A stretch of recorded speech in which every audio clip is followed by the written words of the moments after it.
سيدنا وحبيبنا محمد المصطفى الذي أحمد في السماء ومحمد في الأرض. قال الله عز وجل في القرآن المجيد وفي المقام الآخر: فإن آمنوا بمثل ما آمنتم به فقد اهتدوا فإن تولوا فإنما هم في شقاق فسيكفيكهم الله وهو السميع العليم. إن الله وملائكته يصلون على النبي يا أيها الذين آمنوا صلوا عليه وسلموا تسليما. الصلاة والسلام عليك يا رسول الله وعلى آلك وأصحابك يا حبيب الله. الصلاة والسلام عليك يا رحمة للعالمين وعلى آلك وأصحابك يا شفيع المذنبين.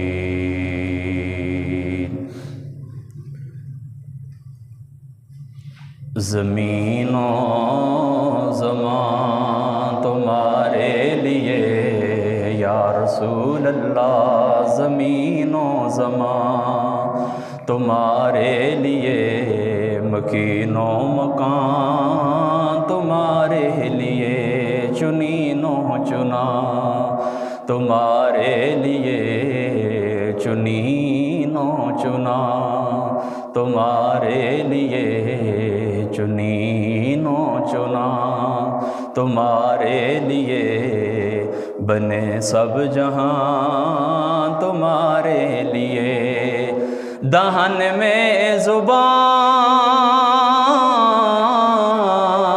تمہارے لیے، بدن میں ہے جان تمہارے لیے، ہم ہے یہاں تمہارے لیے یا رسول اللہ، ہم ہے یہاں تمہارے لیے، اٹھیں بھی وہاں تمہارے لیے، زمین و زمان تمہارے لیے، مکین و مکان تمہارے لیے، خلیل و نجی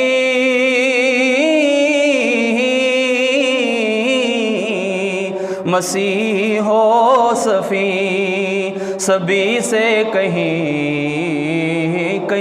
نہ بنی یہ بے خبری کہ خلق پھری، یہ بے خبری کہ خلق پھری، کہاں سے کہاں تمہارے لیے یا رسول اللہ، یہ بے خبری کہ خلق پھری، کہاں سے کہاں تمہارے لیے، زمین و زمان تمہارے لیے، مکین و مکان تمہارے لیے، چنین و چنا تمہارے لیے، بنے سب جہاں تمہارے لیے۔ بعد حمد و صلاۃ لائق صد عزت و احترام و تکریم حاضرین و سامعین، اللہ تبارک و تعالی وحدہ لا شریک کا بے پناہ احسان کہ اللہ تعالی نے اس فانی زندگی کے اندر، ختم ہونے والی زندگی کے اندر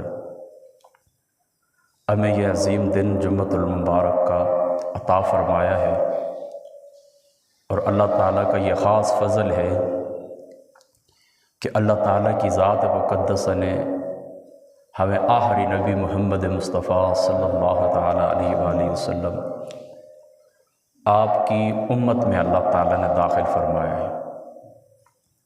ہمیشہ کی طرح یہ دعا ہے کہ جمعۃ المبارک کا یہ عظیم دن اللہ تعالیٰ کی ذات مقدسہ ہمیں بار بار نصیب فرمائے، اس دن کا اللہ تعالیٰ ادب کرنے کی توفیق عطا فرمائے، اور اس دن کی اللہ تعالیٰ ہمیں خیر و برکت نصیب فرمائے۔ پچھلا جو جمعہ تھا، اس جمعے کے اندر میں نے آپ لوگوں کو بتایا تھا کہ ہمارا مشکات شریف کا جو درس ہے، درس حدیث،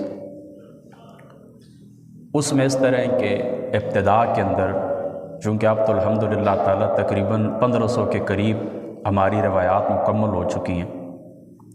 بہرحال ابتدائی چند احادیث مبارکہ اور حضرت محدث دہلوی صاحب رحمۃ اللہ تعالیٰ علیہ آپ کی جو مبارک زندگی ہے وہ بیان کرنا رہ گئی تھی، کیونکہ مشکات شریف کے اس درس کے دوران سب سے زیادہ جو فائدہ ہم نے اٹھایا ہے وہ حضرت صاحب رحمۃ اللہ تعالیٰ علیہ کی تصنیف عشرۃ اللمحات سے سب سے زیادہ فائدہ اٹھایا ہے، لہٰذا ان کا ذکر ضروری تھا۔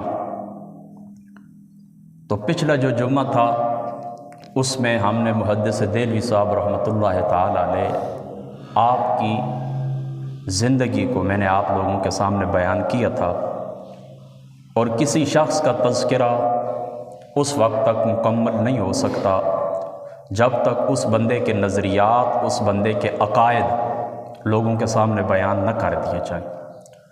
تو آج کی ہماری جو نشست ہے انشاءاللہ تعالیٰ جمعۃ المبارک کی جو ٹائم بھی ہے، انشاءاللہ تعالیٰ آج کی اس مبارک نشست کے اندر ہم حضرت محدث دہلوی صاحب رحمۃ اللہ تعالیٰ علیہ آپ کے عقائد کو ہم بیان کریں گے۔ سب سے پہلے یہ مشکات شریف کتاب الایمان، اس کتاب الایمان کی جو روایت ہے پہلی حضرت عمر بن خطاب رضی اللہ تعالی عنہ آپ کی ذات مقدسہ سے، جس کو حدیث جبریل کہتے ہیں، اس حدیث جبریل کے ضمن کے اندر محدث دہلوی صاحب رحمۃ اللہ تعالی علیہ آپ عشرۃ اللمحات کے اندر فرماتے ہیں، اور یہی عقیدہ یاد رکھیں تمام عقائد کی بنیاد ہے، اور نبی پاک صلی اللہ تعالی علیہ وآلہ وسلم آپ کی ذات مبارکہ کے لیے اس سے زیادہ جامع الفاظ آپ کو کہیں اور نہیں ملیں گے۔ 100 کتابیں آپ پڑھ لیں، 1000 کتابیں آپ پڑھ لیں، لیکن اس سے زیادہ جامع الفاظ آپ کو کہیں پر نہیں ملیں گے۔ آپ فرماتے ہیں ایک ہے الوہیت یعنی الہ ہونا، اللہ ہونا، اور ایک ہے الوہیت کی کچھ خاص صفات۔ فرماتے ہیں الہ ہونا، اللہ ہونا، اور اس کی صفات، خاص صفات جو الوہیت، خاصہ الوہیت ہیں، اللہ تعالیٰ کی ذات مقدسہ کے ساتھ خاص ہیں۔ فرماتے ہیں اس کو چھوڑ کر، یعنی الہ ہونا اور الہ ہونے کے لیے جو صفات ہیں یا الہ کی جو صفات ہیں، ان صفات کو چھوڑ کر جو کچھ بھی مقام اور مرتبہ خزانہ قدرت کے اندر موجود تھا، اللہ تعالیٰ کی ذات اقدس نے محمد مصطفیٰ کو وہ عطا فرما دیا۔ یعنی دیکھیں نا سادی سی بات کیا ہے، کوئی آپ سے پوچھے حضور علیہ السلام کی ذات مقدسہ کیا ہے؟ آج لوگ اس طرح کرتے ہیں نا کہ پیمانہ لے کے ناپنا شروع کر دیتے ہیں، حضور علیہ السلام کو یہ عطا ہوا، وہ نہیں ہوا، وہ جانتے تھے، وہ نہیں جانتے تھے۔ نہیں، سادی سی بات یہ کہیں کہ محمد مصطفیٰ الہ نہیں ہیں، محمد مصطفیٰ خدا نہیں ہیں۔ الوہیت کے نیچے نیچے جو کچھ بھی ہے اللہ تعالیٰ کی ذات اقدس نے ذات مصطفیٰ کو عطا فرما دیا۔ اور یہی بات آپ نے مدارج النبوہ کے اندر بھی لکھی ہے۔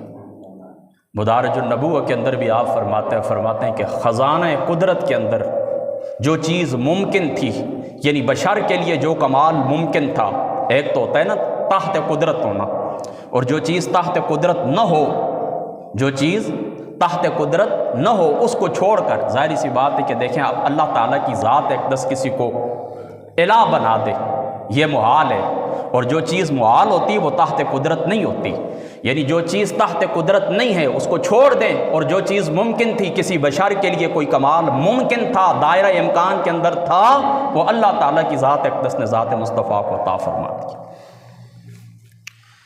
تو پہلا عقیدہ حضرت محدث دہلوی صاحب رحمۃ اللہ تعالی علیہ آپ کا جو میں نے آپ کے سامنے بیان کیا ہے وہ کیا ہے کہ حضور محمد مصطفیٰ صلی اللہ تعالی علیہ وآلہ وسلم آپ الہ نہیں ہیں، اور الوہیت اور صفات الوہیت کو چھوڑ کر جو کچھ بھی تھا اللہ تعالیٰ کی ذات اقدس نے ذات مصطفیٰ محمد مصطفیٰ صلی اللہ تعالی علیہ وآلہ وسلم آپ کی ذات اقدس کو اللہ تعالیٰ نے عطا فرما دیا۔ آگے بڑھیے،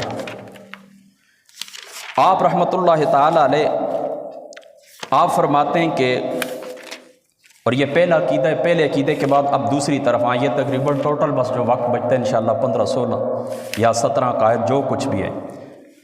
حضور علیہ الصلاۃ والسلام کے علم غیب کے متعلق، یعنی آقا علیہ الصلاۃ والسلام کی ذات مقدسہ کو اللہ تعالیٰ کی ذات اقدس نے علوم غیبیہ جو عطا فرمائے، غیب کی خبریں جو حضور علیہ الصلاۃ والسلام نے دی ہیں۔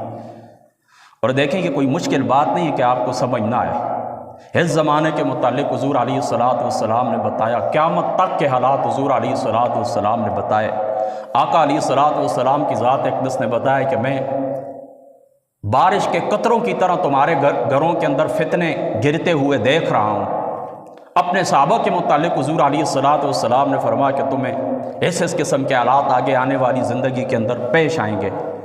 پیچھے جو کچھ گزر چکا تھا اس کے متعلق آقا علیہ الصلاۃ والسلام نے تمہیں خبر دی، اللہ کے متعلق خبر دی، قیامت کے متعلق خبر دی، قیامت کے احوال حضور علیہ السلام نے بیان فرمائے، قبر کے احوال حضور علیہ الصلاۃ والسلام نے بیان فرمائے، آخرت کے احوال حضور علیہ الصلاۃ والسلام نے بیان فرمائے۔ ان کو کیا کہتے ہیں؟ علوم غیبیہ۔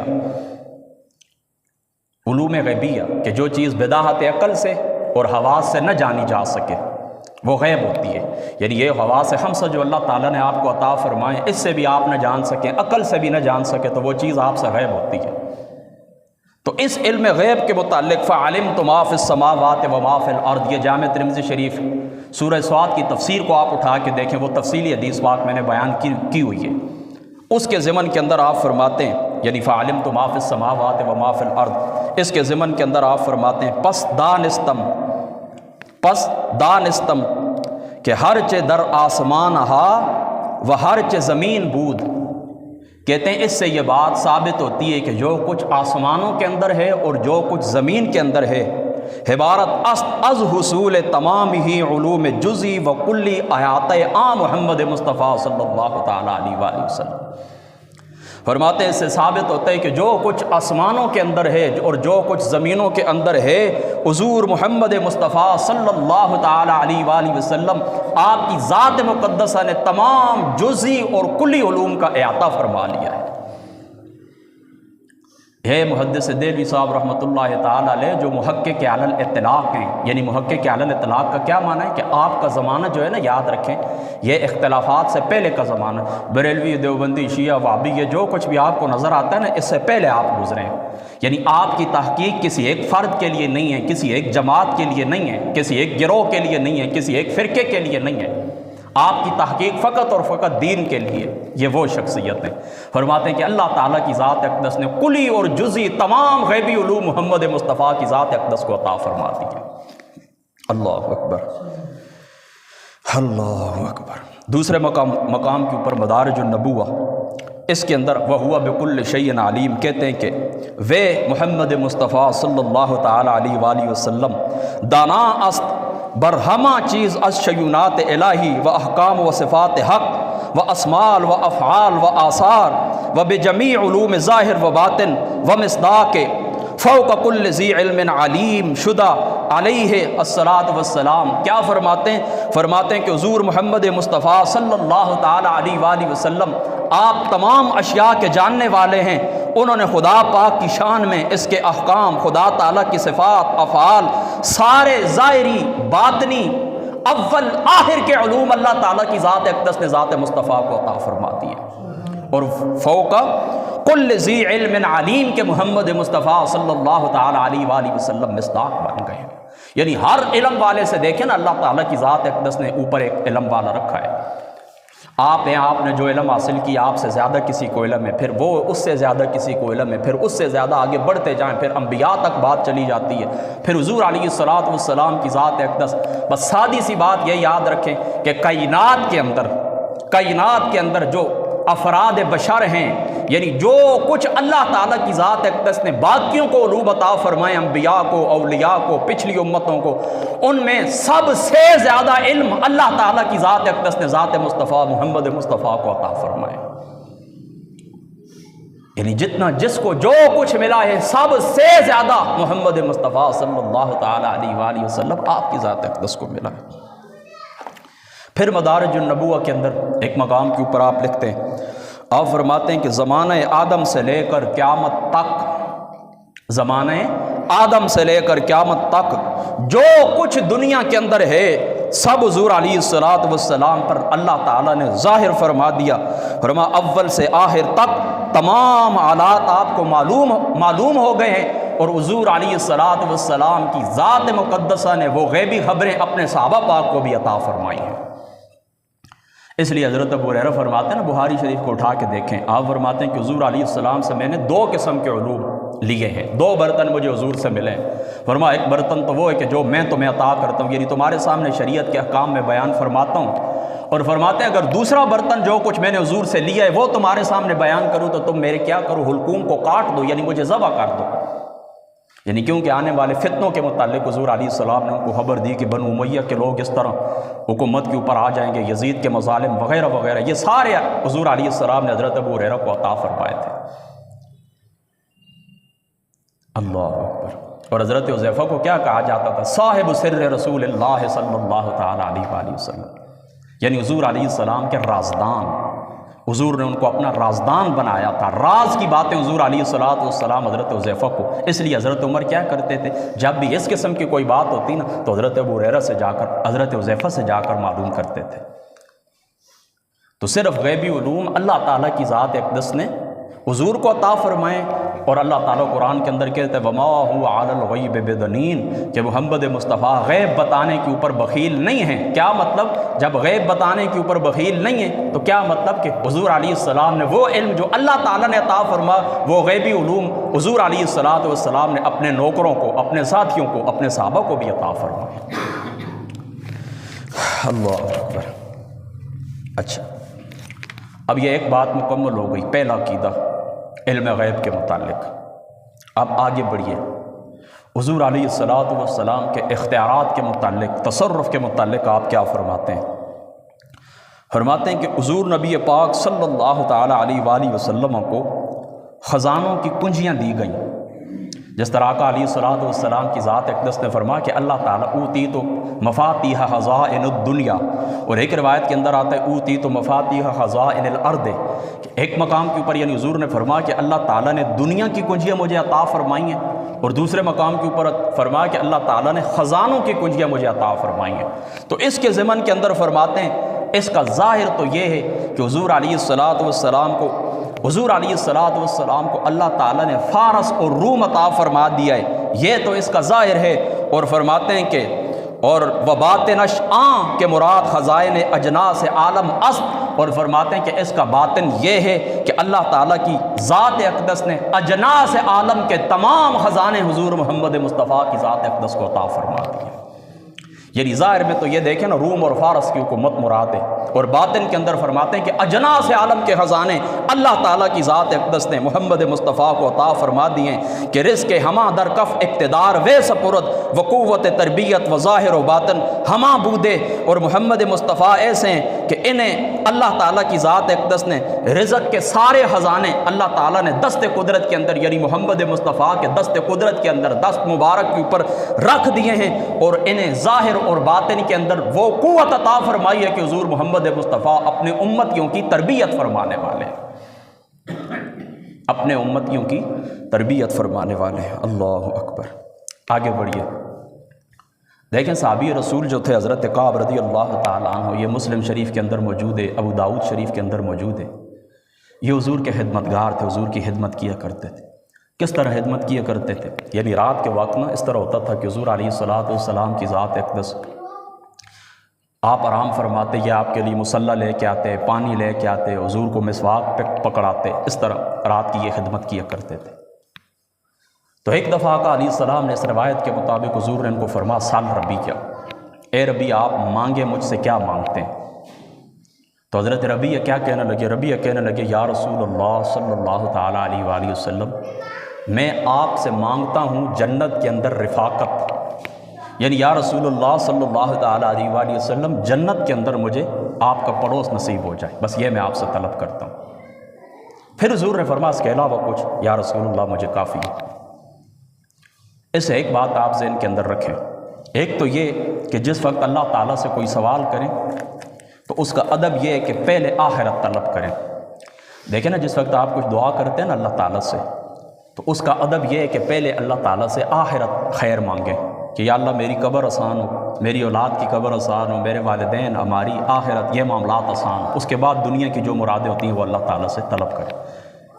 تو دیکھیں نا انہوں نے کیا کہا کہ یا رسول اللہ یہ دنیا کے خزانے بھی تو طلب کر سکتے تھے، یا رسول اللہ مجھے دنیا چاہیے، جس طرح حضرت صلب آئے تھے بعد میں، پھر وہ اسلام سے ہی چلے گئے تھے، وہ آئے تھے تو انہوں نے کہا یا رسول اللہ مجھے دنیا چاہیے۔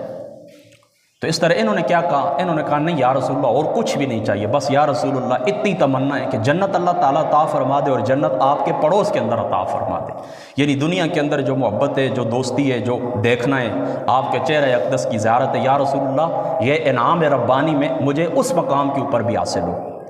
پھر رسول اللہ کی ذات اقدس کو دیکھیں کہ اللہ تعالیٰ نے حضور کی ذات اقدس کے اوپر کیا رکھا، یہ نہیں فرمایا کہ بس بات ختم ہو گئی، فرمایا اور کچھ طلب کرنا، فرمایا نہیں یا رسول اللہ کافی ہے۔ تو یہ روایت ہے نا، اس روایت کے تحت محدث دہلوی صاحب کیا فرماتے سنیں، فرماتے ہیں کہ از اطلاع کے سوال کے فرمودہ سال، فرماتے ہیں مطلق حضور علیہ السلام کا یہ فرمانا سال بہوا تخصیص نہ کر، حضور نے کوئی خاص تخصیص نہیں کی ہے، کسی چیز کی تخصیص نہیں فرمائی، مطلقاً فرمایا کہ مانگ بمطلوب خاص معلوم می شود کہ کار ہما بدست ہمت و کرامت اوس محمد مصطفیٰ صلی اللہ تعالیٰ علیہ وآلہ وسلم۔ فرماتے ہیں کہ حضور کا مطلقاً سل فرمانا اور کسی چیز کی تخصیص نہ کرنا کہ دنیا مانگ یا آخرت مانگ، فرماتے ہیں تخصیص نہ کرنا، فرماتے ہیں اس بات کی دلیل ہے کہ اللہ تعالیٰ کی ذات اقدس نے تمام امور کا تصرف حضور محمد مصطفیٰ کو عطا فرما دیا ہے۔ اللہ کسی چیز کی حضور علیہ السلام نے تخصیص نہیں فرمائی، ہر چوہاہت ہر کار خواہت بے اذن پروردگار خود بداہت، فرما اللہ تعالیٰ کے اذن سے تمام امور اللہ تعالیٰ نے ذات مصطفیٰ کو عطا فرما دی، تمام امور ذات۔ پھر آگے فإن من جودک الدنیا وذرتها ومن علومک علم اللوح والقلم، اگر خیریت دنیا و حقبہ آرزو داری بدرگاہ حش بیاد ہر چے می ہوائی تمنا کن، فرماتے ہیں آخر کے اندر فرماتے ہیں اگر دنیا آخرت کی کوئی خیر بھی تمہیں چاہیے، فرما محمد مصطفیٰ کے آستانے کے اوپر آؤ، جو چاہو مانگ لو، اللہ تعالیٰ کی ذات اقدس تمہاری جولیاں بھر دیں گے۔ اب دیکھیں نا یہاں سے آپ غور کریں اس بات کے اوپر، اگر میں چاہوں تو پورا گھنٹہ جس طرح درس حدیث کے اندر ہمارا ایک طریقہ ہے جن لوگوں نے سنن میں لگاؤں، لیکن چونکہ وقت مختصر ہے میں چاہتا ہوں بات پوری ہو جائے۔ دیکھیں یہاں سے میں کھڑا ہوتا ہوں نا، یہاں سے آپ جس طرح جمعے کے پھر آخر میں آپ کو کہتا ہوں تم سوال کریں کوئی، تو اس طرح نا میں آپ کو کہتا ہوں مجھ سے سوال کریں، تو میں نے کبھی آپ کے اوپر کوئی قید نہیں لگائی کبھی بھی کہ مجھ سے سائنس کے متعلق نہ پوچھیں، ٹیکنالوجی کے متعلق نہ پوچھیں، صرف شریعت کا، دین کا یا قرآن کچھ بھی آپ نے پوچھنا ہے نہیں، مطلقاً جس وقت میں آپ کو کہتا ہوں کچھ سوال کریں تو جو مرضی آپ پوچھیں، دنیا کی سیاست کے متعلق پوچھیں، دنیا کے حالات کے متعلق پوچھیں، سائنس ٹیکنالوجی کے متعلق پوچھیں، اگر میں جواب نہ دوں تو پھر اس کا مطلب ہے میرے قول کے اندر تضاد ہے، میں کہتا کچھ ہوں کرتا کچھ ہوں۔ آپ کسی شخص کو کہتے ہیں نا کہ میرے لیے کچھ پینے کی چیز لے کر آ جاؤ، تو دیکھیں آپ نے کوئی تخصیص نہیں کی، وہ آپ کے لیے پیپسی لے کر آ جائے، وہ آپ کے لیے جوس لے کر آ جائے، وہ آپ کے لیے پانی لے کر آ جائے، شربت لے کر، کوئی چیز بھی ہو، آپ نے اس کو مطلقاً فرما کچھ بھی لے آ، وہ کچھ بھی لا سکتا ہے، کوئی قید بھی نہیں ہے، لیکن آپ اس کو کہتے ہیں میرے پینے کے لیے آپ سادہ پانی لے کے آئے، تو دیکھیں نا آپ نے تخصیص کر دی ہے، خاموش رہے بیٹا، آپ نے کیا کیا، تخصیص کر دی ہے۔ اب وہ بندہ لانے والا آپ کا جو خدمتگار ہے وہ اب پابند ہو گیا۔ تو دیکھیں نا اس مقام کے اوپر رسول اللہ صلی اللہ تعالیٰ علیہ وآلہ وسلم آپ کی ذات اقدس نے کوئی تخصیص نہیں فرمائی کہ یعنی سل ربیہ مجھ سے مانگ، صرف دنیا کے متعلق مانگ، یا جو چیز میرے اختیار کے اندر ہے وہ مانگ، یا اس دائرے کے اندر رہ کر مانگ، آخرت کی کوئی نعمت مانگ، دنیا میرے اختیار میں نہیں ہے، دنیا کی کوئی نعمت مانگ، آخرت کا علم مجھے نہیں ہے، یہ حضور علیہ السلام کی ذات اقدس نے نہیں فرمایا، مطلقاً ارشاد فرمایا، انڈیفینٹ مطلقاً فرمایا جو مرضی ہے سوال کر۔ تو اگر محدث دہلوی صاحب اس مقام کے اوپر کچھ بھی نہ لکھا نا تو یہ کامن سینس کی بات ہے، اتنی عقل خدا نے آپ کو بھی دی ہے کہ اس کا مطلب یہ تھا کہ سارے اختیارات اللہ تعالیٰ نے ذات مصطفیٰ کو دے دیے تھے۔ حضور علیہ السلام جس چیز کی طلب، حضور علیہ السلام کے صحابی جس چیز کی طلب فرماتے، حضور علیہ السلام اس کو عطا فرما دیتے۔ پھر ہوا بھی وہی، وہ کہنے لگے یا رسول اللہ میری اور کوئی تمنا نہیں ہے، کیا ہے؟ تمنا یا رسول اللہ یہ ہے کہ جنت کے اندر رہوں اور جنت کے اندر آپ کا پڑوس مجھے نصیب فرمائے، اور حضور علیہ السلام نے آپ کو وہ چیز عنایت فرما دی۔ اب قیامت والے دن کیا ہوگا، یہ حضرت ربیعہ کیا ہوں گے، جس طرح دنیا کے اندر حضور محمد مصطفیٰ کے پاس رہ کر آپ کی خدمت کیا کرتے تھے، اس طرح جنت کی اس جاگیر کے اندر بھی یہ محمد مصطفیٰ کے سامنے رہیں گے، آپ کے خدمت کار رہیں۔ کون سی مشکل بات ہے اس کے اندر؟ اللہ اکبر۔ اور یہ دیکھیں نا، حدیث پاک کا رزلٹ میں آپ کے سامنے اس لیے رکھ رہا ہوں تاکہ آپ کو یہ بھی پتہ چلے کہ تھوڑی سا اپنا وہ دماغ آپ کھولیں کہ اس زمانے کے اندر جو آپ فتنے فساد کی باتیں سنتے ہیں، ہر اسٹیج، ہر ممبر فرقہ وارانہ جوش کے اندر مبتلا ہے، اور اپنے وہ کیا کہتے ہیں کہ فرقہ وارانہ جو اس کے عقائد ہیں، جو نظریات ہیں، جو نفسانی خواہشات ہیں، تو وہ کیا کرتا ہے کہ اسی کی تسکین کے اندر لوگ مبتلا ہیں۔ نہیں، مطلقاً آزاد ہو کر میری آپ سب لوگوں کو دعوت ہے، مطلقاً آزاد ہو کر قرآن و سنت کے اوپر غور کریں۔ انشاءاللہ عقائد اہل سنت یعنی اہل سنت کے جو عقائد ہیں، انشاءاللہ تعالی یہ قرآن اور سنت کے اندر ان عقائد کی بنیادیں آپ کو مل جائیں گی۔ دیکھیں نا، کسی کو کیا ضرورت ہے، آپ جو لوگ ہیں یہاں پر بیٹھے ہوئے ہیں، اگر آپ کو پتہ چل جائے کہ میں یہ جو کام کر رہا ہوں یہ شرک ہے تو آپ چھوڑ دیں گے۔ آپ کہیں گے مجھے کیا ضرورت ہے، میں اتنی محنت کروں اور یہ شرکی افعال کروں، میری طرف آپ کو چیز منسوب کریں، میں کب اس طرح ہوں کہ میں ایک چیز کی حقیقت کو جان لوں، ایک چیز کی حقیقت کو جان لوں کہ یہ جو کچھ میں کر رہا ہوں اس سے میرا خدا تعالیٰ ناراض ہے، میں کیوں اس کے اوپر پکا رہوں گا۔ اس لیے موجودہ دور کے اندر جو علماء نے تحقیق کی ہے نا، وہ کہتے ہیں یہ جو ہندو ہوتے ہیں نا، ہندو، ان کے بھی عقائد کو آپ کہیں کہ تمہارے عقائد کفری ہیں، کیونکہ 33 کروڑ انہوں نے خدا بنائے ہوئے ہیں، ہر پتھر کو، ہر بت کو وہ سجدہ کرتے ہیں، بلا شبہ یہ کفر ہے۔ لیکن کہتے ہیں کہ مشرک ان کو بھی نہ کہو، اس کی وجہ یہ ہے کہ یہ شرک کی حقیقت سے اور توحید کی حقیقت سے یہ لوگ واقف ہی نہیں ہیں۔ اگر توحید کی حقیقت ان کو سمجھ آ جائے، یہ کب بتوں کو سجدہ کریں گے؟ لیکن یہ مولوی جو ہوتے ہیں نا، زہریلے ہوتے ہیں، یہ اس طرح کرتے ہیں کہ بس ممبر کے اوپر بیٹھ کر دوسروں کے اوپر فتوے لگانا، ان کو گالم گلوچ کرنا اور صحیح بات ان کو نہ سمجھانا، اپنا جو کچھ انہوں نے وہ ان کے خاص عقائد ہیں وہ دوسروں کے اوپر تھوپنے کی کوشش کرنا۔ اس کی وجہ یہ ہے کہ لوگ ایتھیسٹ بن رہے ہیں، خدا کے وجود کے ہی لوگ منکر ہو گئے۔ میں آپ کو اپنے خاندان کی کچھ لڑکیاں بتاتا ہوں، اپنے خاندان کی، وہ ان مولویوں کے ان رویے کی وجہ سے تنگ ہو کر یوں سمجھے کہ انہوں نے اسلام چھوڑ ہی دیا ہے، اپنے خاندان کا آپ کو میں چھوڑ ہی دیا، چلے گئی، کوئی کینیڈا کے اندر ہے، کوئی برطانیہ کے اندر، چھوڑ ہی گئی۔ کہتی ہے نہ مسلمانوں کے پاس رہنا ہے، نہ مسلمانوں کے ملک کے اندر رہنا ہے، اور نہیں ہم نے ان کی کوئی بات۔ اس کی وجہ کیا ہے؟ اس کی وجہ یہ دن رات جو کچھ نیٹ کے اوپر وہ دیکھتی ہیں، گالم گلوچ، گالم گلوچ، گالم گلوچ، ایک دوسرے کو گالیاں دینا، ایک دوسرے کے اوپر کفر کے فتوے لگانا، ایک دوسرے کے اوپر شرک کے فتوے لگانا۔ تو لوگ کیا ہیں، متنفر ہو گئے، چھوڑ گئے۔ اور یہ تو کل اس طرح ہے نا، جس وقت خدا کے سامنے پیش ہوں گے، مولوی حساب دیں گے اللہ کی بارگاہ میں، یہ تو اس وقت پتہ چلے گا۔ دنیا کے اندر تو چلو جو کچھ تمہیں نے کرنا تھا تم نے کر لیا، آخرت کے اندر جس وقت یہ لوگ جو آپ کی وجہ سے بپھر گئے ہیں، جو آپ کی وجہ سے اسلام سے ہی متنفر ہو گئے، یہ ان کا تمہیں حساب دینا پڑے گا۔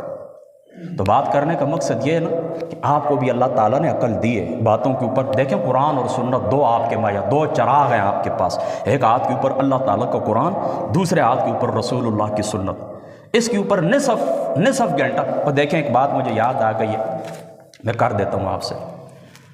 دیکھیں ڈاکٹر ذاکر نائک ہمارے ملک کے اندر آئے ہیں نا، لوگوں نے بہت کچھ کیا، شیعوں نے کہا کہ یہ نہ آئیں، بریلوی طبقہ نے کہا کہ یہ نہ آئیں، وابیوں نے کہا کہ یہ آئیں، دیوبندیوں نے کہا کہ یہ آئیں، اچھے عالم دین ہیں۔ اسی اسٹیج کے اوپر میں نے آپ کو کیا کہا تھا؟ میں نے آپ کو یہ کہا تھا کہ ہر بندے کو یہ حق حاصل ہے، جو مبلغ تبلیغ کرنے والے، ہر بندے کو یہ حق حاصل ہے کہ وہ بندہ کیا کرے، اپنا ما فی الضمیر لوگوں تک پہنچائے، کسی کے اوپر پابندی نہیں لگنی چاہیے۔ اور اس بیان کی وجہ سے مجھے کافی مخالفت کا سامنا بھی کرنا پڑا ہے، بہرحال کوئی بات بھی نہیں، ہم نے جواب اللہ تعالیٰ کو دینا ہے، کسی کو راضی رکھنا تو مقصود نہیں ہے۔ کسی کو دیکھیں نا، میں بھی جاتا ہوتا ہوں تقریروں کے لیے، تو میری کبھی یہ خواہش نہیں رہی کہ کوئی لوگ اس طرح کریں، تھانے کے اندر درخواست دے کر میرا پروگرام رکوا لیں۔ تو جب میری اپنی یہ خواہش نہیں ہے نا، تو میں دوسروں کے لیے ایسا کیوں کروں؟ دوسروں کے لیے ایسا کیوں کروں؟ یعنی دیکھیں نا، قرآن جو آپ کو نفسانی دلیل دیتا ہے نا، کیوں دیتا ہے کہ دیکھیں نا، ہم جس دوسرے شخص کی اولاد کو جس وقت گناہوں کے اندر، پریشانیوں کے اندر یا نشے کے اندر مبتلا دیکھتے ہیں نا، تو اللہ تعالیٰ تمہیں نفسانی دلیل دیتا ہے کہ یہی بات تمہارے اپنے اوپر اگر آ جائے تو کیا تم برداشت کر لو گے؟ یعنی پھر دوسروں کی اولاد کے لیے وہ باتیں کیوں چاہتے ہو کہ جو اپنی اولاد کے لیے نہیں چاہتے ہو؟ دوسروں کی بہنوں بیٹیوں کے لیے وہ بات کیوں چاہتے ہو کہ جو اپنی بہنوں بیٹیوں کے لیے نہیں چاہتے ہو؟ اعلیٰ حضرت فاضل بریلوی رضی اللہ تعالیٰ عنہ، الشاہ امام احمد رضا، آپ نے ملفوظات شریف کے اندر ایک حدیث لکھی ہے۔ ایک شخص آیا نا رسول اللہ کی بارگاہ میں، غور کرنا ہے آپ نے، رسول اللہ کی بارگاہ میں آیا تو کہنے لگا یا رسول اللہ میں برا ارادہ ہے میرا، میں گناہ کرنا چاہتا ہوں۔ تو صحابہ پاک جلال کے اندر آ گئے، کہنے لگے کہ اب اس کو پکڑتے ہیں، اس کو سزا۔ حضور علیہ السلام نے فرمایا نہیں، بیٹھو آرام سے بیٹھو۔ بیٹھ گئے تو حضور علیہ السلام نے فرمایا بیٹا بات سن، کیا تو یہ چاہتا ہے کہ تیری جو اماں جان ہیں ان کے ساتھ کوئی برائی کریں؟ نہیں یا رسول اللہ بالکل نہیں چاہتا۔ فرما تیری پھوپھی کے ساتھ، تیری خالہ کے ساتھ، تیری بہن بیٹی، تو چاہتا ہے؟ نہیں یا رسول اللہ بالکل نہیں چاہتا۔ فرما بیٹا بات رکھ، پھر سارے اسی طرح چاہتے ہیں، کوئی بھی نہیں چاہتا کہ میرے گھر والوں کے ساتھ اس قسم کی کوئی برائی کرے۔ جس وقت اس نے یہ سنا نا ہاتھ جوڑے، یا رسول اللہ میں توبہ کرتا ہوں۔ یہ ہوتا ہے تبلیغ کا طریقہ، یہ ہوتا ہے کسی کو بات سمجھانے کا طریقہ۔ رسول اللہ صلی اللہ تعالیٰ علیہ وآلہ وسلم کی ذات مقدسہ سے تبلیغ اصول آپ سیکھیں، حضور کی ذات اقدس سے۔ تمہارے رہنما، تمہارے مرشد، تمہارے پیر کون ہیں؟ حضور علیہ السلام کی ذات اقدس۔ تو یہ نفسانی دلیل ہو گئی نا کہ یعنی دیکھیں اپنے اوپر سوچ لیں۔ تو بات کرنے کا مقصد ہے، میں نے بھی یہ کہا، میں نے کہا ہم بھی یہ نہیں چاہتے، ہم بھی چاہتے ہیں کہ جو کچھ ہم بیان کرنا چاہتے ہیں کھلے طریقے سے ہمیں ماحول دیا جائے، ہم بات کر لیں۔ ہاں ہماری تمہیں کسی بات سے اختلاف ہے پھر کھڑے ہو جائیں، ہم سے سوال کریں۔ میں نے کہا ذاکر صاحب بھی آئیں، بڑی ان کی 10-12 لاکھ اگر جزیرہ ٹی وی نے جو رپورٹ دی ہے، 10-12 لاکھ لوگوں کو انہوں نے مسلمان کی، یہ بڑی بات ہے۔ ہم سے اپنی بیویاں سیدھی نہیں ہوتی، سچ بات آپ کو بتائیں، ان کو کہتے ہیں دوپٹہ کرو، کہتی ہیں کوئی ضرورت نہیں، سچ بات ہے۔ ہم سے وہ لوگ سیدھے نہیں ہو سکتے۔ تو ایک بندہ کھڑے ہو کر پوری دنیا کے مجمع کے سامنے کھڑے ہو کر اگر اس نے بڑی بات ہے تو بہرحال چلو وہ تو ایک فرقہ وارانہ ماحول تھا، کوئی کہتے ہیں آئے، کوئی کہتے ہیں نہ آئے، فلاں فلاں فلاں، وہ آ گئے نا۔ اب چلو ان کی جو دعوت کا رنگ تھا وہ تو پھیکا ہی تھا، سب نے دیکھا ہے، سب نے دیکھا ہے کہ کسی خاص کر وہ ڈاکٹر پلوشیں جو تھی لکی مروت کی، اس کا بھی میں نے پورا وہ سوال کا جواب دیا ہے، باقی علماء نے بھی دیا ہے کہ ذاکر صاحب نے ان کے اوپر یعنی مذہبی جو طبقہ ہے اس کی برائیوں کے اوپر انہوں نے پردہ ڈالنے کی کوشش کی ہے۔ باقی بھی عیسائی کرسچن جو تھے ان کے سوالات کے جو جوابات تھے انہوں نے مطمئن انداز کے اندر نہیں دیے، ان کی دعوت کا رنگ پھیکا تھا۔ بہرحال چلو وہ ایک رزلٹ ہوتا ہے ہر بات کا، وہ آپ کے سامنے آ گیا، یعنی یہ تو سوچنا چاہیے نا کہ ہم نے کیا کھویا کیا پایا، یہ تو سوچنا چاہیے نا۔ تو بہرحال چلو وہ جو کچھ ہو گیا ہو گیا، صرف اس پاکستانی مسلمان اور اس قوم کی نفسیات کے اوپر میں تمہیں بتاؤں کہ ذرا سا غور کریں کہ یہ کیا کرتے ہیں۔ ہوا کے اوپر یہ بڑے خوش ہوتے ہیں، اے فلانا بندہ آیا جی، بڑے اس کے ساتھ سیلفیاں لیں گے، نعرے لگائیں گے، پوسٹر لگائیں گے۔ اللہ تعالیٰ کے بندو، اس نے جو کچھ کہا ہے اس کے اوپر بھی تو ذرا غور کریں۔ آپ پوچھ لیں، پوری پاکستانی قوم سے پوچھ لیں، اس بندے نے جتنے بیانات دیے ہیں، 10 بیانات اس کے ہوئے، 12 ہوئے، سوال جواب کا سیشن ہوا، پوری پاکستانی قوم سے پوچھیں کہ آپ بڑے خوش تھے، نعرے لگا رہے تھے، مجھے بتائیں ایک بیان مجھے بتا دیں، ایک بیان کہ اس بندے کا آپ نے پورا سنا ہو، مکمل اچھے طریقے سے سنا ہو، پھر کوئی بات اس میں سے نکالی ہو آپ نے اور اس کے اوپر عمل کیا اور اپنی زندگی بنائی ہو۔ بس یہ اسی طرح خوش ہوتے ہیں، ہمارے قائد ہیں جی، ہمارے رہنما ہیں، ہمارے مسلک کے عالم ہیں، ہمارے امیر صاحب ہیں، ہمارے پیر صاحب ہیں، ان کے ساتھ تصویریں بنائیں، ان کو کھانا کھلایا، بس روب راب ڈال کے بس بات ختم ہو گئی۔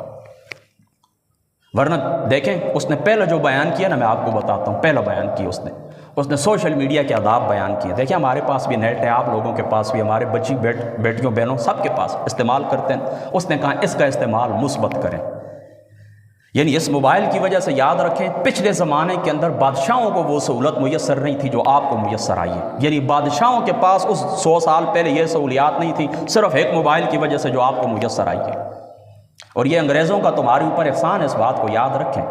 مسلمانوں نے آج تک انسانیت کی خدمت کے لیے ایک سوئی بھی نہیں بنائی، ایک بال پوائنٹ پن بھی نہیں بنایا، میں پوری گارنٹی کے ساتھ کہتا ہوں آپ کو۔ اگر بنایا ہے کوئی ایجاد انہوں نے کیے تو مجھے بتائیں۔ آج بھی فوڈ پروڈکٹس جتنی بھی ہیں یہ کھانے سے، یہ بیماریاں اسپتالوں کے اندر آپ کو جتنے بھی مریض نظر آتے ہیں نا، یہ صرف مسلمانوں کی بنائی ہوئی اشیاء کھانے کی وجہ سے، باقی کچھ بھی نہیں۔ پوری دنیا کے اندر جا کر دیکھ، پوری دنیا کے اندر، ہمارے برطانیہ کے اندر چلے جائیں، امریکہ کے اندر، ساری دنیا کے اندر امن ہے، لوگ سکون کے ساتھ زندگی گزار رہے ہیں۔ ملاوٹ، 2 نمبری، چور بازاری صرف اور صرف ادھر آپ کو نظر آئے گی مسلمانوں کے اندر اور خاص کر پاکستان کے اندر۔ تو بات کرنے کا مقصد کیا ہے؟ اس نے دو باتیں کی، کہتے ہیں یہ سوشل میڈیا اس کا مثبت استعمال کریں۔ اللہ نے آپ کو یہ عطا کر دیا نا، حضور نبی پاک صلی اللہ تعالیٰ علیہ وآلہ وسلم، آپ کا پیغام، اللہ کا پیغام، آپ لوگ جو تبلیغ کرتے ہیں، آپ لوگ جو آئے ہوئے ہیں، لوگوں کو بتاتے ہیں کہ نماز اس طرح پڑھیں، روزہ اس طرح رکھیں، یہ فرائض ہیں روزے کے، یہ والدین کے حقوق ہیں، یہ باتیں لکھ کر لوگ بستر کے اندر بیٹھے ہوتے ہیں، لوگ آپ کی بات پڑھ لیتے ہیں۔ یہاں پر جمعے کے اندر ٹوٹل 300 آدمی جمع ہوں گے، یہ گفتگو ہماری 4-5 ہزار بندہ سن لے کر۔ تو اس نے کہا سوشل میڈیا کا مثبت استعمال کریں۔ دوسری بات اس نے کی ہے، میں نے خود سنی ہے، وہ کہنے لگا پاکستانی قوم کو میں یہ دعوت دیتا ہوں کہ روزانہ کم از کم نصف گھنٹہ اس قرآن پاک کو تدبر کے ساتھ پڑھا کریں، یعنی غور و فکر کے ساتھ پڑھا کریں۔ یعنی جس طرح حافظ ہوتے ہیں نا، ہم پڑھتے ہیں نا، یا ایھا الناس اعبدوا ربکم الذی خلقکم والذین من قبلکم لعلکم تتقون الذی جعل لکم الارض فراشا والسماء بناء وانزل من السماء ماء فاخرج به من الثمرات رزقا لکم فلا تجعلوا للہ اندادا وانتم تعلمون وان کنتم فی ریب مما نزلنا علی عبدنا فأتوا بسورۃ من مثلہ وادعوا شہداءکم من دون اللہ ان کنتم صادقین۔ بسم اللہ الرحمن الرحیم سیقول السفہاء من الناس ما ولاهم عن قبلتهم التي كانوا عليها قل لله المشرق والمغرب يهدي من يشاء الى صراط مستقیم۔ بسم اللہ الرحمن الرحیم لن تنالوا البر حتى تنفقوا مما تحبون وما تنفقوا من شيء فإن الله به عليم كل طعام كان حلا لبني إسرائيل إلا ما حرم إسرائيل على نفسه قل فأتوا بالتوراة فاتلوها إن كنتم صادقين فمن افترى على الله الكذب من بعد ذلك فأولئك هم الظالمون قل صدق الله فاتبعوا ملة إبراهيم حنيفا وما كان من المشركين۔ بسم الله الرحمن الرحيم فلا أقسم بمواقع النجوم وإنه لقسم الله تعالى عظيم إنه لقرآن كريم في كتاب مكنون لا يمسه إلا المطهرون تنزيل من رب العالمين أفبهذا الحديث وأنتم مدهنون تجعلون رزقكم أنكم تكذبون فلولا إذا بلغت الحلقوم۔ بسم الله الرحمن الرحيم تبارك الذي بيده الملك وعلى كل شيء قدير الذي خلق الموت والحياة ليبلوكم أيكم أحسن عملا وهو العزيز الغفور الذي خلق 7 سماوات طباقا ما ترى في خلق الرحمن من تفاوت فرج البصر هل ترى من فطور ثم رجع البصر كرتين ينقلب إليك البصر خاسئا وهو حسير۔ بسم الله الرحمن الرحيم عما يتساءلون عن النبأ العظيم الذي فيه مختلف كلا سيعلمون ثم كلا سيعلمون ألم نجعل الأرض مهادا والجبال أوتادا وخلقناكم أزواجا وجعلنا نومكم سباتا وجعلنا الليل لباسا وجعلنا النهار معاشا وبنينا فوقكم سبعا شدادا وجعلنا سراجا وهاجا۔ بسم الله الرحمن الرحيم إذا الشمس كورت وإذا النجوم انقدرت وإذا الجبال سيرت وإذا العشار عطلت وإذا الوحوش حشرت وإذا البحار سجرت وإذا النفوس زوجت وإذا الموءودة سئلت بأي ذنب قتلت وإذا الصحف نشرت وإذا السماء كشطت وإذا الجحيم سعرت وإذا الجنة أزلفت علمت نفس ما أحضرت۔ صدق اللہ۔ یہ میں نے آپ کے سامنے تلاوت کی ہے نا، تھوڑا سمجھانے کے لیے کہ آپ کے ذہن کے اندر بیٹھ جائے۔ دیکھیں 2 یا 3 منٹ کے اندر میں نے مختلف اسے آپ کو پڑھ کے سنا دی۔ چلو میں حافظ ہوں، میرے لیے پڑھنا آسان ہے، آپ لوگ تھوڑا مشکل سے پڑھیں گے۔ اس کا کیا ہوگا کہ آپ کو ثواب ملے گا، فقط آپ کا ثواب ہے۔ لیکن قرآن اگر آپ تدبر کے ساتھ پڑھیں گے، تدبر کے ساتھ، غور و فکر کے ساتھ، تو اللہ تعالیٰ کا جو پیغام ہے، جو میسج ہے، وہ آپ تک پہنچائے گا۔ تو اس نے دوسری دعوت کیا دی ہے؟ دوسری دعوت اس نے یہ دی ہے کہ زبان کی تلاوت کرتے ہو نا، اس کا ثواب ہے، لیکن اس کے اوپر کم از کم پاکستانی قوم کیا کرے؟ نصف گھنٹہ اس کے اوپر تدبر کرے، 20 منٹ کرے، 25 منٹ کرے، اتنا وقت آپ دیں قرآن مجید کو۔ مجھے آپ ایمانداری سے بتائیں، صرف ڈاکٹر ذاکر نائک کی یہی 2 باتیں مجھے بتائیں، پاکستانی قوم اس کے اوپر عمل کریں تو مجھے بتائیں یہ پاکستان جنت کا نمونہ بن جائے یا نہ بن جائے۔ کوئی لمبی چوڑی اپنی یاد رکھیں، زندگیوں کو تبدیل کرنے کے لیے کوئی لمبی چوڑی تبلیغوں کی، کوئی لمبی چوڑی تقریروں کی کوئی ضرورت نہیں ہوتی۔ سادی سی بات ہے، اللہ تعالیٰ نے سمپل اصول بیان فرمائے، وَلَقَدْ يَسَّرْنَا الْقُرْآنَ لِلذِّكْرِ فَعَلْمٍ مُدَّكِرٍ، فرمایا نصیحت حاصل کرنے کے لیے یہ قرآن تمہارے اوپر آسان ہے۔ اللہ تعالیٰ کہتے ہیں جھوٹ نہ بولو، اللہ تعالیٰ فرماتا ہے غیبت نہ کرو، اللہ تعالیٰ فرماتا ہے شرک نہ کرو، اللہ تعالیٰ فرماتا ہے کہ اپنے والدین کے حقوق ادا کرو، پڑوسیوں کے حقوق ادا کرو، نماز قائم کرو، زکوٰۃ ادا کرو، بیت اللہ کا حج اگر تمہارے پاس توفیق ہے، یعنی من استطاع الیہ سبیلا، جو کچھ اللہ تعالیٰ زاد راہ آپ کے پاس ہے، آپ اللہ تعالیٰ کے گھر کا حج کریں، رمضان کے روزے رکھیں۔ یہی باتیں نا سادی سادی، بس آپ سمپل ایک وعدہ کر لیں، اللہ جی آج کے بعد میں نے غیبت نہیں کرنی، خدا تعالیٰ کی ذات تک آج کے بعد میں نے جھوٹ نہیں بولنا، آپ کی زندگی تبدیل ہو جائے گی۔ لیکن آپ برکت دیکھ لیں، آپ جو لوگ ہیں پورا سال آپ مختلف مقامات کے اوپر جاتے ہیں، تبلیغ کرتے ہیں، ہم بھی تقریریں کر کے 15 سال مجھے بھی ہو گئے، یہ گلے ہی آپ لوگ یوں سمجھ لیں کہ بیٹھ گئے، جو شروع کے اندر میں بڑا زور سے بولتا تھا، تھک ہی گیا ہوں، 15 سال مجھے بھی ہو گئے۔ میلاد شریف کا موسم آتا ہے، پوری ورلڈ کے اندر دیکھ لیں، سارے پاکستان کے اندر آپ کو گھروں کے اوپر جھنڈیاں ہی جھنڈیاں نظر آئیں گی۔ وہ گورنر ہاؤس سجایا جاتا ہے، پارلیمنٹ ہاؤس سجایا جاتا ہے، سب سے زیادہ ہر دوسرے قدم کے اوپر آپ کو مدرسہ ملے گا، تبلیغی مرکز ملے گا، مسجد آپ کو ملے گی۔ لیکن اس کے باوجود بھی 100 میل آپ چلے جائیں، 100 میل آپ چلے جائیں، 100 میل آپ چلے جائیں، ایک ایماندار بندہ آپ کو نہیں ملے گا۔ اللہ کی قسم ہے، رسول اللہ کے، میں جھوٹ نہیں بولتا، آپ لوگوں کو پتہ ہے۔ ہمارا چھوٹا سا کاروبار ہے، یہ حافظ صاحب ہر وقت میرے سامنے 19 سال کا ہمارا ساتھ ہے، یہ بیٹھے ہو، ان سے آپ پوچھ لیں کہ جہاں سے کوئی چیز ہم نے خریدی ہے ہمارے ساتھ، مسجد بنانے تک، مسجد بنائی اس کی بنیادوں کے اندر میں نہیں تھا، میں نے مستری کو کہا، میں نے کہا یہ کام آپ نے کرنا ہے، انہوں نے نہیں کیا۔ وہ اتفاق کی بات ہے، ساتھ گھر بن رہا تھا، انہوں نے بنیادیں کھودی، میں نے کہا یہاں تو میں نے سریا ڈلوایا تھا، وہ کہاں چلے؟ انہوں نے کہا حافظ صاحب یہاں تو خشک ریت پڑی ہوئی تھی، اللہ کی قسم یہ ممبر کے اوپر بیٹھا ہوں۔ پھر وہ بندہ مجھے راستے کے اندر ملا، پیپر ہاتھ میں پکڑے ہوئے مستری، سال گزر گیا ہوگا، مجھے تو میں اس کو جانتا نہیں تھا، مجھے کہنا حافظ صاحب کوئی زکوٰۃ ہے تو مجھے دے، میں نے کہا کیا؟ وہ کہتے ہیں میری بیوی کو کینسر ہو گیا، میں بڑا پریشان۔ اس دن حافظ صاحب میں اور گئے نا حضرت شہر کے اندر، ہم نے ایک سکھ ہوتا ہے نا، سکھ مسلمان، اس سے ہم نے خریداری کی، اللہ کی قسم۔ میں نے کہا کسی مسلمان سے نہ کوئی کپڑا خریدنا ہے نہ کوئی اور چیز ہے، سکھ کے پاس جا کے خریداری کریں گے، اور واقعی اسی طرح ہوا ہے، پھر اسی طرح ہی ہوا ہے۔ ہم وہاں پر گئے، پھر 2-4 چیزیں وہ گھر والوں نے ناپسند کی ہے نا، میں نے تقریباً 15-20 دن بعد پھر میرے چکر، میں نے کہا یہ سر ناراض نہیں ہونا، کہنا حافظ صاحب آپ بیٹھیں، جتنا آپ چائے پیتے ہیں ہم نے چائے پی، اتنی دیر میں اس نے حساب کر کے وہ پیسے مجھے واپس دے دیے تھے۔ تو بات کرنے کا مقصد ہے تھوڑا سا ہمیں اپنے حالات کے اوپر بھی غور کرنا چاہیے۔ یہ اس طرح ہے کہ ہم اس طرح کریں کہ بس مطلب یہ تھا، بات ذرا دور نکل گئی، یہ ناراض بھی نہیں ہونا۔ بات کرنے کا مقصد یہ کہ ہماری قوم کی جو نفسیات ہے نا، بس وہ یہی ہے، بس یہ خوش اکنارے بازی، گھر کے اندر بیٹھ کر ہندوستان بھی یہ فتح کر لیتے ہیں، گھر کے اندر بیٹھے کہتے ہیں چین بھی ہمارا ہے، عرب بھی ہمارا ہے، ہندوستان بھی ہمارا ہے، برطانیہ کی پارلیمنٹ ہاؤس کے اوپر اسلام کا جھنڈا لہرائے گا، لیکن اپنا 2 گٹھ ہمارے پاس جو ملک ہے یہ ہم سے نہیں سنبھالا گیا، یہ ویران اور کھنڈر بن چکا ہے، رہنے کے قابل ہی نہیں رہا۔ کوئی دنیا کے خطے کے اندر کوئی 1 انچ بھی ایسی جگہ ہوتی جہاں پر اسلام کی حکومت قائم ہوتی، ہم دنیا کو دکھا سکتے کہ یہ ہے خلفائے راشدین کا نظام، یہ ہے اللہ تعالیٰ کا نظام، یہ اس کے رسول کا دیا ہوا نظام، ہم دنیا کو دکھا سکتے۔ لیکن ایک خطہ پوری دنیا کے اندر، یہ پاکستان ہمارے پاس ہے، اس نے دنیا کے اندر ہمارا نیریٹو دنیا کے سامنے کیا پیش کیا؟ تو کچھ بھی نہیں ہے۔ مذہبی طبقہ جتنا بھی ہے تبلیغ کرنے والا، میرے سمیت کوئی عزت نہیں ہے، کوئی برکت نہیں ہے۔ پیر صاحب دعا کرتے ہیں، کوئی برکت نہیں، استاد جی سے دعا کرواتے ہیں، کوئی برکت، نمازیں دن رات تہجد تک نہیں چھوڑتے لوگ، اتنے مذہبی ہیں، اس کے باوجود کوئی برکت نظر نہیں آتی، گھروں کے اندر وہی جھگڑے، گھروں کے اندر وہی فساد۔ تو بات کرنے کا مقصد ہے اپنی زندگی کے اوپر غور کریں اور اپنی زندگی کو تبدیل کرنے کی کوشش کریں۔ یہ غیبت، یہ جھوٹ بولنا، یہ نفرت پھیلانا، یہ کیا کریں اس کو؟ اللہ اکبر۔ پھر ایک حدیث پاک ذہن کے اندر آ گئی، سن لیں، مسند احمد کی روایت ہے، حضور نبی پاک صلی اللہ تعالیٰ علیہ وآلہ وسلم، آپ کی ذات مقدس ہے، حضور علیہ السلام مسجد کے اندر آئے نا، مسجد کے اندر حضور علیہ السلام آئے نا، تو اس طرح سامنے ایک بندہ بیٹھا ہوا تھا، آقا علیہ السلام کی ذات مقدس نے اس بندے کے متعلق فرمایا کہ یہ بندہ جنتی ہے، اس بندے کے متعلق فرمایا یہ بندہ جنتی ہے۔ اچھا، دوسرے دن پھر آقا علیہ السلام کی ذات اقدس نے فرمایا یہ جنتی ہے، تیسرے دن پھر حضور علیہ السلام نے فرمایا یہ جنتی ہے۔ اچھا، 3 دن گزر گئے نا، آپ صحابی رسول تھے، ان کے دل کے اندر یہ بات آئی ہے کہ حضور اس بندے کے متعلق کہہ رہے ہیں یہ جنتی ہے، تو میں جا کر اس سے اس کا عمل تو پوچھوں کہ اس کا عمل کیا ہے، یعنی حضور نے اس کے متعلق فرما دی نا یہ جنتی ہے، تو اب جا کر مجھے معلوم بھی تو کرنا چاہیے کون سے عمل کی وجہ سے یہ جنتی بنا ہے۔ یعنی صحابہ پاک اس فاستبقوا الخیرات، نیکیوں کے کاموں کے اندر آگے بڑھا کرتے تھے۔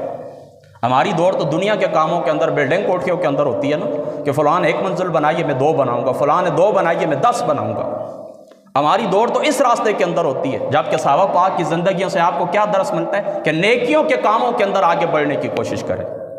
تو وہ صحابی کے پاس گئے، صحابی کو کہنے لگے کہ بات اس طرح، میرے والد سے جھگڑا ہو گیا، میں نے قسم اٹھائی ہے میں گھر 3 دن نہیں جاؤں گا، یہ 3 دن میں آپ کے پاس رہوں گا۔ انہوں نے کہا رہ لیں، کوئی بات بھی نہیں ہے۔ جس وقت اس طرح ہوا ہے کہ 3 دن انہوں نے وہاں پر گزارے ہیں نا، انہوں نے سوچا یہ رات کو اٹھ کے بڑے کچھ لمبے چوڑے نفل پڑھیں گے، لمبی چوڑی کچھ دعائیں کریں گے، کچھ بھی نہیں۔ نماز کے لیے جس طرح یہ اٹھتے تھے وہ بھی اٹھتے تھے، رات کو بیدار ہو جائیں تو ایک دعا پڑھنی ہوتی ہے، وہ سنتیں پڑھنا، انہوں نے بھی پڑھی ہے، کوئی اور کوئی بات نہیں۔ 3 دن جس وقت مکمل ہو گئے، کوئی نئی بات انہوں نے نہیں دیکھی اس صحابی کے اندر، انہوں نے اس کو ہاتھ ملایا، کہنے لگے بھائی میں جا رہا ہوں، بہرحال سچ بات تو میں یہ بتاتا ہوں کہ کیا ہے کہ میرا والد سے جھگڑا کوئی بھی نہیں ہوا، بس بات صرف اتنی سی ہے کہ میں نے رسول اللہ کی ذات اقدس سے یہ سنا ہے کہ تم جنتی ہو، اور میں تمہارا عمل دیکھنا چاہتا تھا کہ تم جنتی کیوں ہو، تمہارے اندر کون سی ایسی خوبی ہے، لیکن مجھے کچھ نظر نہیں آیا، میں واپس جا رہا ہوں۔ وہ صحابی کہنے لگے ہاں یار بات اسی طرح، میرے اندر اور کوئی خوبی نہیں ہے، بس جو کچھ تو نے دیکھا میں وہی ہوں۔ وہ واپس جانے لگا، پھر اس کو آواز دی، کہنے لگے یار ایک بات ہے میرے اندر۔ فرمایا کون سی؟ فرمایا میرے دل کے اندر کسی مسلمان کے لیے کوئی حسد نہیں ہے، میرے دل کے اندر کسی مسلمان کے لیے کوئی نفرت نہیں۔ کچھ بات کو آپ سمجھیں، یعنی حضور علیہ السلام نے نماز روزہ اس کے متعلق نہیں فرمایا، جنت کی گارنٹی نہیں دی، جنت کی گارنٹی دی دل کی صفائی کے متعلق۔ اس بندے کا دل صاف تھا، مسلمان کے لیے نفرت نہیں تھی، آقا علیہ السلام نے فرمایا یہ جنتی ہے۔ اور جامع ترمذی شریف کتاب العلم کو اٹھا کے دیکھیں، کتاب العلم کو جامع ترمذی شریف کو اٹھا کے دیکھیں، حضرت انس رضی اللہ تعالیٰ عنہ، آپ لوگ جو تبلیغی نصاب پڑھتے اس کے اندر بھی یہ روایت موجود ہے، حضرت انس کو حضور نے فرمایا میری سب سے بڑی سنت میرے بیٹے کون سی ہے؟ دل کی صفائی کا۔ دل کی صفائی حضور علیہ السلام کی بڑی سنت ہے۔ اس کے اوپر مجھے بتائیں کون عمل پیرا ہے؟ پیر استاد کو چھوڑ دیں، اپنے بہن بھائیوں کے اندر جا کے دیکھ لیں، ایک دوسرے کے لیے 2 مرلے زمین کے اوپر کتنا حسد اور کتنا نفرت اور کتنے جھگڑے اور کتنے فساد ہیں۔ تو اصل چیز اس دل کی صفائی کے اوپر، بے شک داڑھی رسول اللہ کی سنت ہے، مسواک رسول اللہ کی سنت ہے، ٹوپی رسول اللہ کی سنت ہے، ٹخنے ننگے رکھنا حضور علیہ السلام کی سنت ہے، یہ ساری حضور کی سنت ہے، حلوہ کھانا حضور کی سنت ہے، لیکن سب سے بڑی سنت کون سی؟ اپنے دل کی صفائی۔ وہ اس لیے ممتاز مفتی کہتے بڑے بڑے مولوی مجھے ملے، مولویوں نے مجھے یہی کہا مسواک استعمال کرو، یہ کرو وہ کرو، لیکن کسی مولوی نے مجھے یہ نہیں کہا کہ اپنا دل بھی صاف رکھو۔ تو یہ حضور علیہ السلام کی بڑی سنت ہے۔ اور دوسری بات، چونکہ آج عقیدے کی بات ہو رہی ہے نا، یہ بھی ذہن کے اندر رکھیں کہ حضور نے اس بندے کے متعلق فرمایا یہ جنتی ہے۔ ذرا سوچنے کی بات ہے کہ حضور نے فرمایا یہ جنتی ہے، کس طرح فرما دیا؟ یعنی جنت تو اس طرح ہوگی نا، پہلے روح نکلے گی، پتہ چلے گا ایمان کے اوپر دنیا سے گیا ہے یا بے ایمان گیا ہے۔ اگر ایمان کے ساتھ گیا ہے پھر اس کے بعد جنت دوزخ کا تو فیصلہ ہوگا۔ حضور علیہ السلام نے کس طرح فرما دیا کہ یہ جنتی ہے؟ 2 ہی باتیں، یا تو پہلے سے جنتی تھا، حضور نے فقط اس کی خبر دی ہے، یا پہلے سے جنتی نہیں تھا، حضور علیہ السلام کے کہنے سے جنتی بنا ہے۔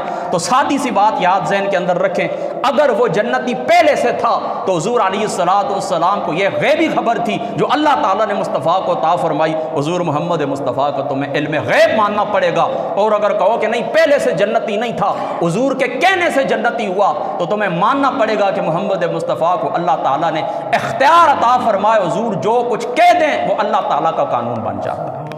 بس یہ 2 باتیں آپ نے ذہن کے اندر رکھنی ہے، ٹھیک ہے؟ تو اب تھوڑی بات لمبی ہو گئی ہے، پھر آگے بڑھتے ہیں۔ حضرت محدث دہلوی صاحب رحمۃ اللہ تعالیٰ علیہ، آپ نے دوسرا عقیدہ کون سا تھا؟ اختیار اور تصرف کے متعلق تھا، اور آپ نے 2 حدیثیں جو ہیں حضور علیہ السلام کا وہ فرمان کہ اللہ تعالیٰ نے مجھے سرخ اور سفید خزانے عطا فرمائے، یا حضور علیہ السلام نے یہ فرمایا کہ خدا تعالیٰ نے زمین کی کنجیاں مجھے خزانوں کی کنجیاں عطا فرمائی ہیں۔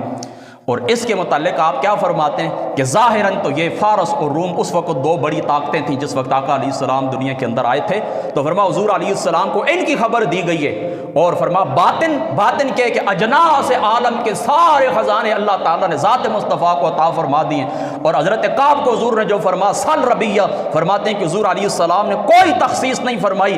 اس سے یہ ثابت ہوتا ہے کہ سارے امور حضور علیہ السلام کے دست قدرت کے اوپر اللہ تعالیٰ نے رکھ دیے ہیں۔ اور پھر آخر کے اندر کیا فرماتے ہیں؟ آپ فرماتے ہیں اگر خیریت دنیا و حکمہ آرزو داری بدرگاہ حج بیاد ہر چمی خواہی تمنا کن، فرماتے ہیں اگر دنیا و آخرت میں کوئی نعمت بھی چاہیے تمہیں محمد مصطفیٰ کے در اقدس کے اوپر آنا ہوگا، اللہ تعالیٰ کی ذات اقدس وہ نعمت تمہیں عطا فرما دیں گے۔ اللہ اکبر اللہ۔ پھر آگے بھی تقریباً 3 تحریریں اور بھی ہیں، بارہ چونکہ وہ بات درمیان کے اندر ذرا زیادہ ہو گئی ہے، آگے بڑھتے ہیں۔ تیسرا عقیدہ حضور علیہ السلام کی ذات مقدسہ کا حاضر ناظر ہونا۔ حاضر ناظر ہونے کے متعلق میں نے پہلے بھی تمہیں آپ کو بھی اور دیگر بھی جہاں میں گیا ہوں تفصیلی طور کے اوپر میں نے اس کا بیان کیا ہوا ہے، آپ سن سکتے ہیں، سوشل میڈیا کے اوپر موجود ہے۔ بہرحال تھوڑی سی آپ ذہن کے اندر بٹھا لیں، یہ جس طرح دوسرا جو طبقہ ہے نا، دوسرا طبقہ وہابیوں کا، وہ جس طرح کہتے ہیں کہ تم اس طرح کہتے ہو کہ حضور علیہ السلام ادھر بھی حاضر ہیں، ادھر بھی، اس مقام کے اوپر بھی، اس مقام کے اوپر بھی، تو ادھر نہ ہوں تو ادھر ہوں گے، اگر ادھر سے چلے جائیں تو ادھر حاضر نہیں ہوں گے، اس طرح کی جو باتیں کرتے ہیں یہ بالکل غلط ہے۔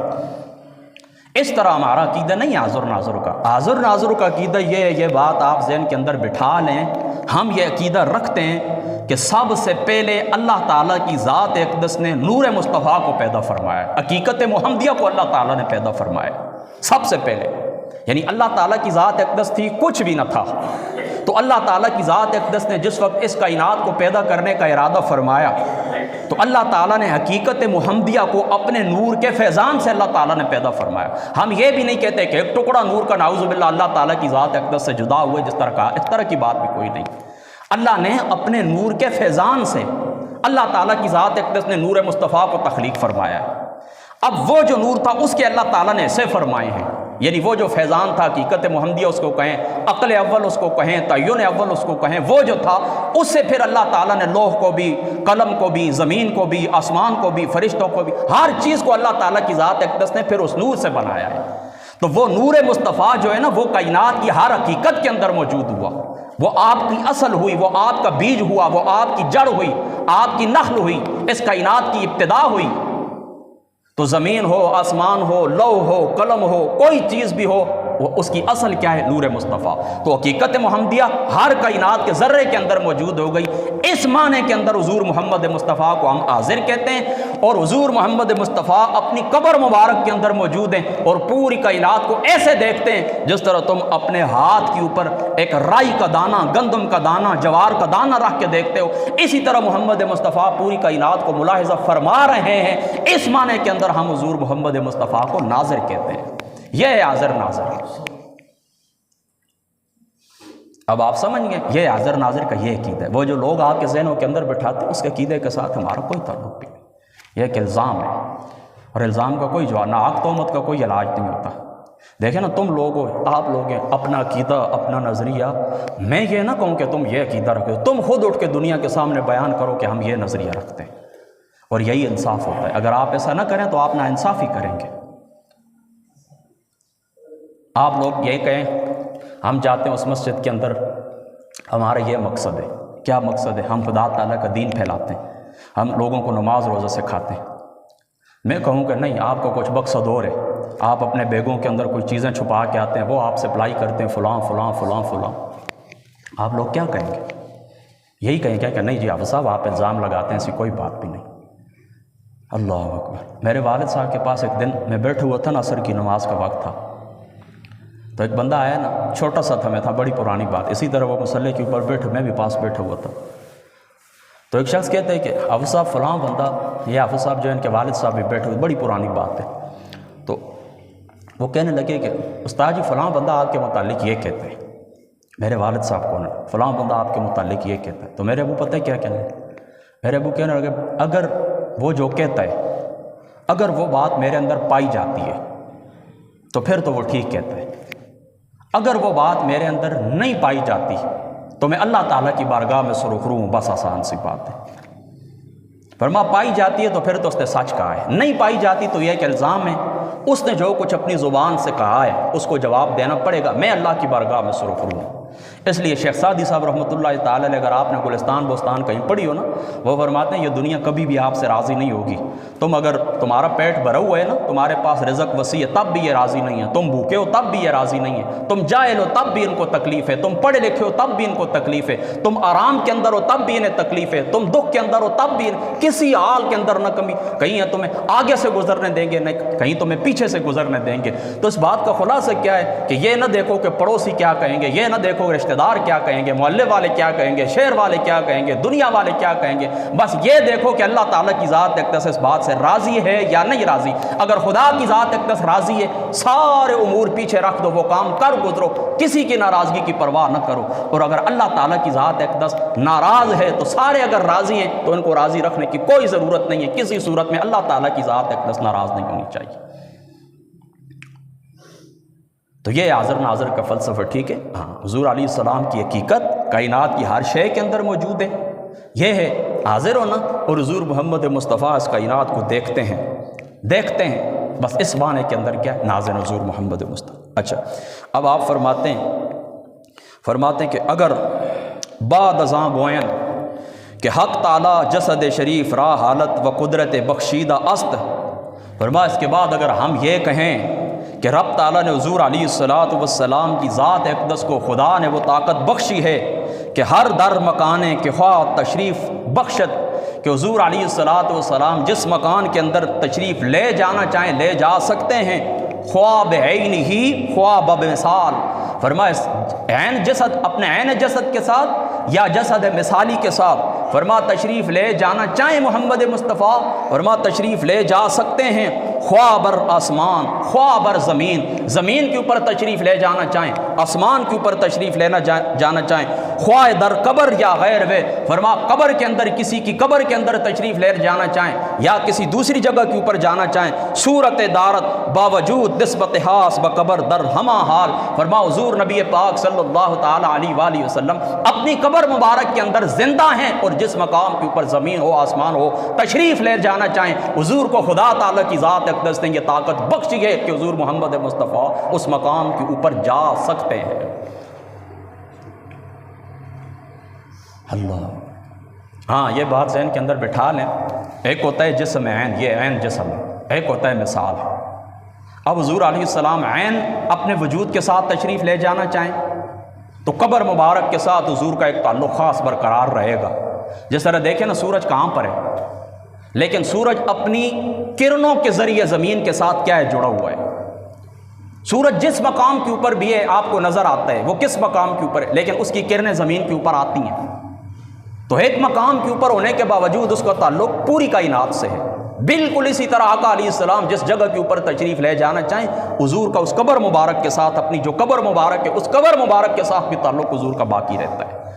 اسی طرح اگر حضور کا جسد مثالی جائے کہیں پر اور حضور علیہ السلام اپنی قبر مبارک کے اندر خود موجود ہوں، تو جو روح مصطفیٰ ہے حضور علیہ السلام کی جو روح مبارک ہے، اس روح مبارک کا تعلق ہوگا اس جسم کے ساتھ، لہذا وہ جسم کیا کہلائے گا؟ حضور کی ذات اقدسی کہلائے گی، یعنی حضور کا وہ غیر نہیں ہوگا۔ ہم یہ نہیں کہیں گے کہ یہ مثالی جسم تھا حضور نہیں تھے، نہیں حضور ہی تھے، کیونکہ روح مصطفیٰ کا تعلق اس جسم کے ساتھ، اس جسد مثالی کے ساتھ قائم ہو چکا ہے۔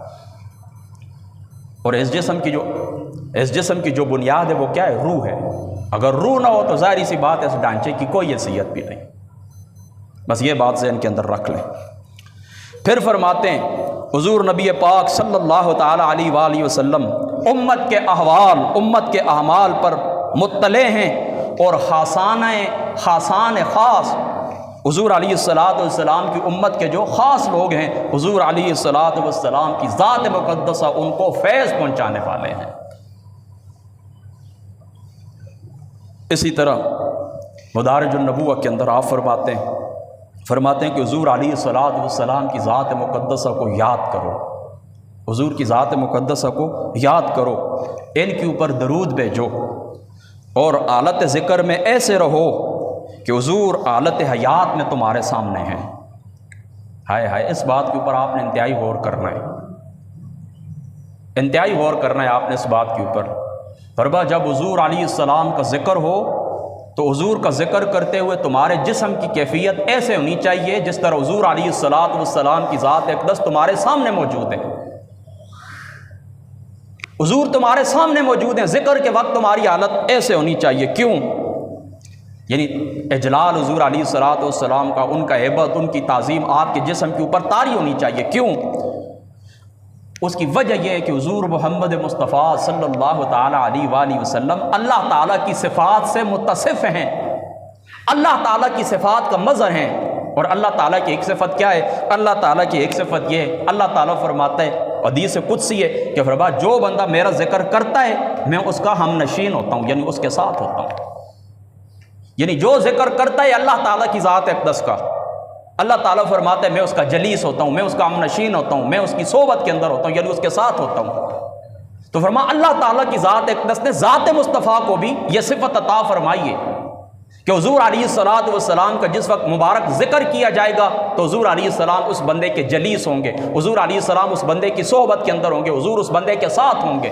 تو فرمایا اس لیے جب تم ذکر مصطفیٰ کرو تو تعظیم کے ساتھ کرو، حضور علیہ الصلوۃ والسلام کا وہ جو اجلال ہے، حضور علیہ الصلوۃ والسلام کی وہ جو ہیبت ہے، جس طرح وہ تمہارے سامنے ہوتے ہیں تمہاری اوپر طاری ہوتی ہے، فرما وہ تمہاری اوپر طاری ہونی چاہیے۔ کیوں کہ اللہ تعالیٰ کی صفت سے متصف ہیں۔ جب اللہ تعالیٰ اپنے ذکر کرنے والے کے ساتھ ہوتا ہے تو حضور محمد مصطفیٰ بھی اسی صفت کے ساتھ متصف ہیں، لہذا حضور محمد مصطفیٰ بھی ذکر کے وقت تمہارے ساتھ ہوتے ہیں۔